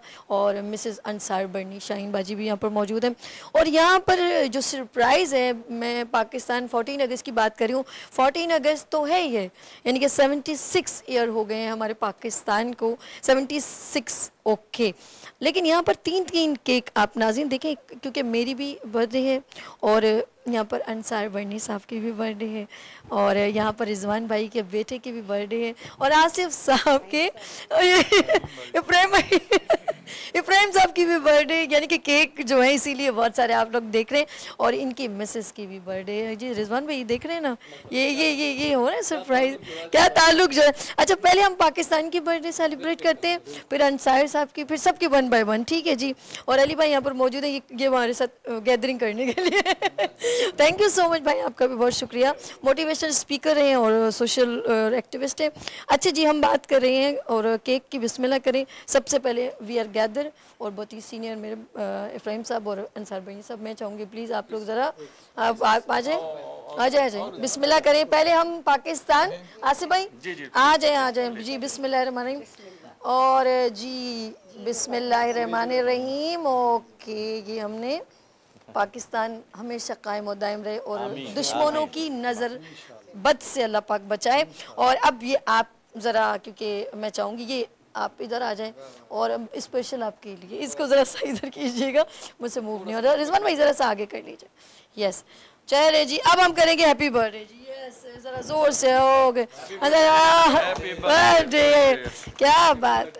और अल्लाह पाक आपको हमेशा सलामत रखे और अब इसी तरह अपनी खिदमत अपने पाकिस्तान के लिए अंसार बनी ट्रस्ट को इसी तरह आप जो है उसमें खिदमत अंजाम देते रहे, ज़बरदस्त। और अब मैं चाहूँगी मैं बाद में, अभी छोटे बच्चे बाद में होते हैं ना अभी इफ्राहिम साहब को ज़रा प्लीज़, इफ्राहिम साहब अभी क्योंकि मोहब्बतें यूँ ही कायम रहे, इसी केक को हम दोबारा इफ्राहिम साहब। यस, बार बार दिन ये आए, बार बार दिल ये गाए, क्या बात है इफ्राहिम साहब, हमेशा आप इसी तरह अपनी खूबसूरत आवाज का जादू जगाते रहे।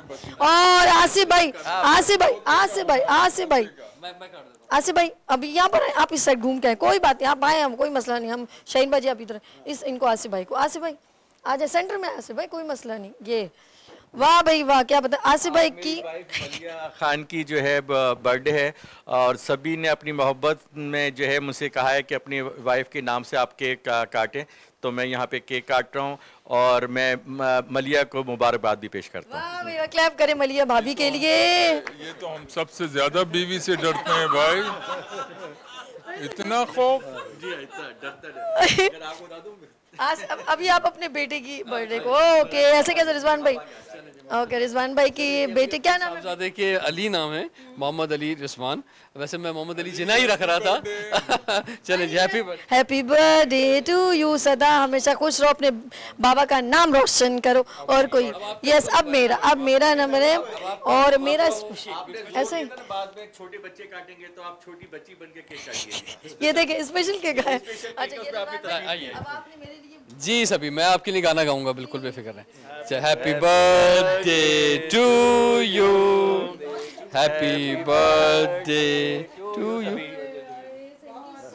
वाह वाह वाह, चलें जी, बहुत बहुत मुबारकबाद सभी आपको। और बहुत सारी 16 साल की हो गई और सभी के बारे में मैं कहूँगा कि ये बहुत मेहनत करती हैं, बहुत इनको मैं बहुत अरसे से देख रहा हूँ स्ट्रगल करते हुए, और मेरी बहुत सारी दुआएं इनके लिए कि अल्लाह ताला आपको बहुत कामयाब करे और बहुत आगे चले। भाई से कुछ सुनते हैं हम मेरे ख्याल से जी, आसिफ भाई हमेशा मुझे देखते, मैं चाहूंगी आसिफ भाई मेरे लिए कॉम्प्लीमेंट्स कहें कुछ। जी जरूर जरूर जरूर। जी, मैं सभी के लिए ये कहूँगा कि कई तकरीबन 15-20 साल से मैं इनको जानता हूँ, बड़ी मेहनत करती हैं और हालांकि इनकी उम्र तो 16 साल है, लेकिन मैं जानता इनको 15-20 साल से हूँ। और उस वक्त में नर्सरी पढ़ती थी मेरे 15 साल, बिल्कुल सही कहा रिजवान साहब ने, मेरे स्कूल के अंदर प्ले ग्रुप के अंदर ये थी, सजे ना। तो मैं सभी को जो है बहुत मुबारकबाद पेश करता हूं और दुआ करता हूं सदा सुहागन रहें, सेहत दे अल्लाह ताला आपको, तंदुरुस्ती दे और इसी तरह से कामयाबी आपको हासिल होते रहे और आप मज़ीद अपने प्रोग्रामों के ज़रिए दुनिया के अंदर जो है अपना नाम रोशन कर सकें। जी बहुत शुक्रिया जी। मैं काफ़ी टाइम से मैं सबको अपने प्रोग्राम में बुलाती हूं, सबको उनसे यही बात है, उधर सीनियर लोग। अच्छा, समी की गोद जो अंदर से निकले। चलिए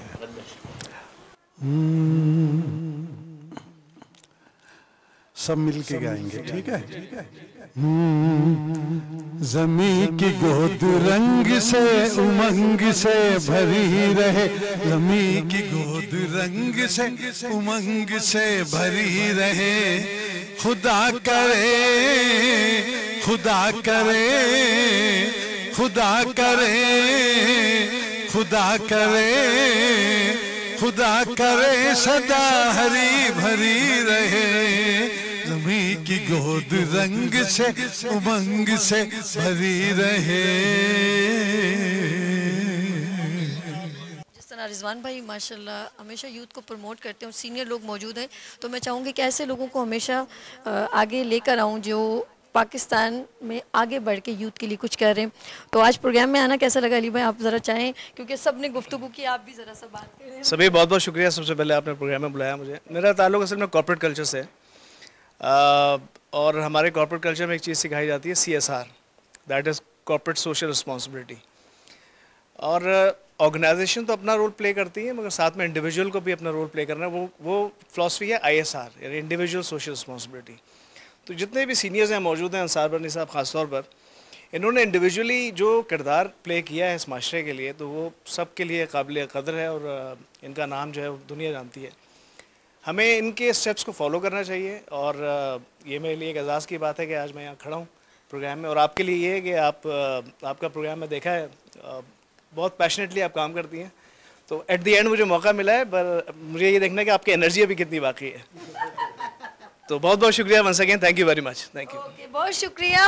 और जी नाज़रीन, हमने इसी जगह पर, क्योंकि केक सेलिब्रेशन हो चुकी है और यहाँ पर एंड करेंगे, और मैं एक जिस तरह इन्होंने कहा कि मैं देखता हूँ आपके अंदर अभी भी कितना, क्योंकि बहुत टाइम से 2 आवर्स से मैं एक सब बच्चों को टैबलोज ये वो सब आपके सामने शेयर करी हूँ। और मैं एक ही बात कहूँगी कि पाकिस्तान के हम सब शहरी हैं और हमें अपना चाहे कितने भी डोमेन में रह के हम अपना अगर काम, अपने फील्ड का काम अपने तय अगर अदा करें तो समझ लें हमने थोड़ा सा हक अदा कर दिया। क्या आपने अपना हक अदा किया है? तो मैं सिर्फ ये नहीं चाहूँगी कि हम मिली नगमे में ही सिर्फ कहें कि दिल दिल पाकिस्तान, जहाँ जहाँ पाकिस्तान, बल्कि हमें प्रूव करना है। और हमने फील्ड में लोगों को सिर्फ ये नहीं कहना कि आपने डॉक्टर बनना है, आपने इंजीनियर बनना है, आपने ये बनना है, नहीं, हमने एक अच्छी शख्सियत बनाना है। हमने एक अच्छी शख्सियत बनाना है जो सिर्फ अकेले नहीं, मैं अकेला ही चला था जानिबे मंजिल, लोग मिलते गए कारवां बनता गया। ये सब इन्हीं के लिए ये शेर है, ये डेडिकेशन है, क्योंकि ये अकेले चले हैं लेकिन इनके पीछे एक बड़ा कारवां है जो सबको सिर्फ पाकिस्तान में नहीं, पाकिस्तान से बाहर भी रिप्रेजेंट करता है। अपना बहुत ख्याल रखिएगा, मुझे दुआ में याद रखिएगा। पाकिस्तान जिंदाबाद।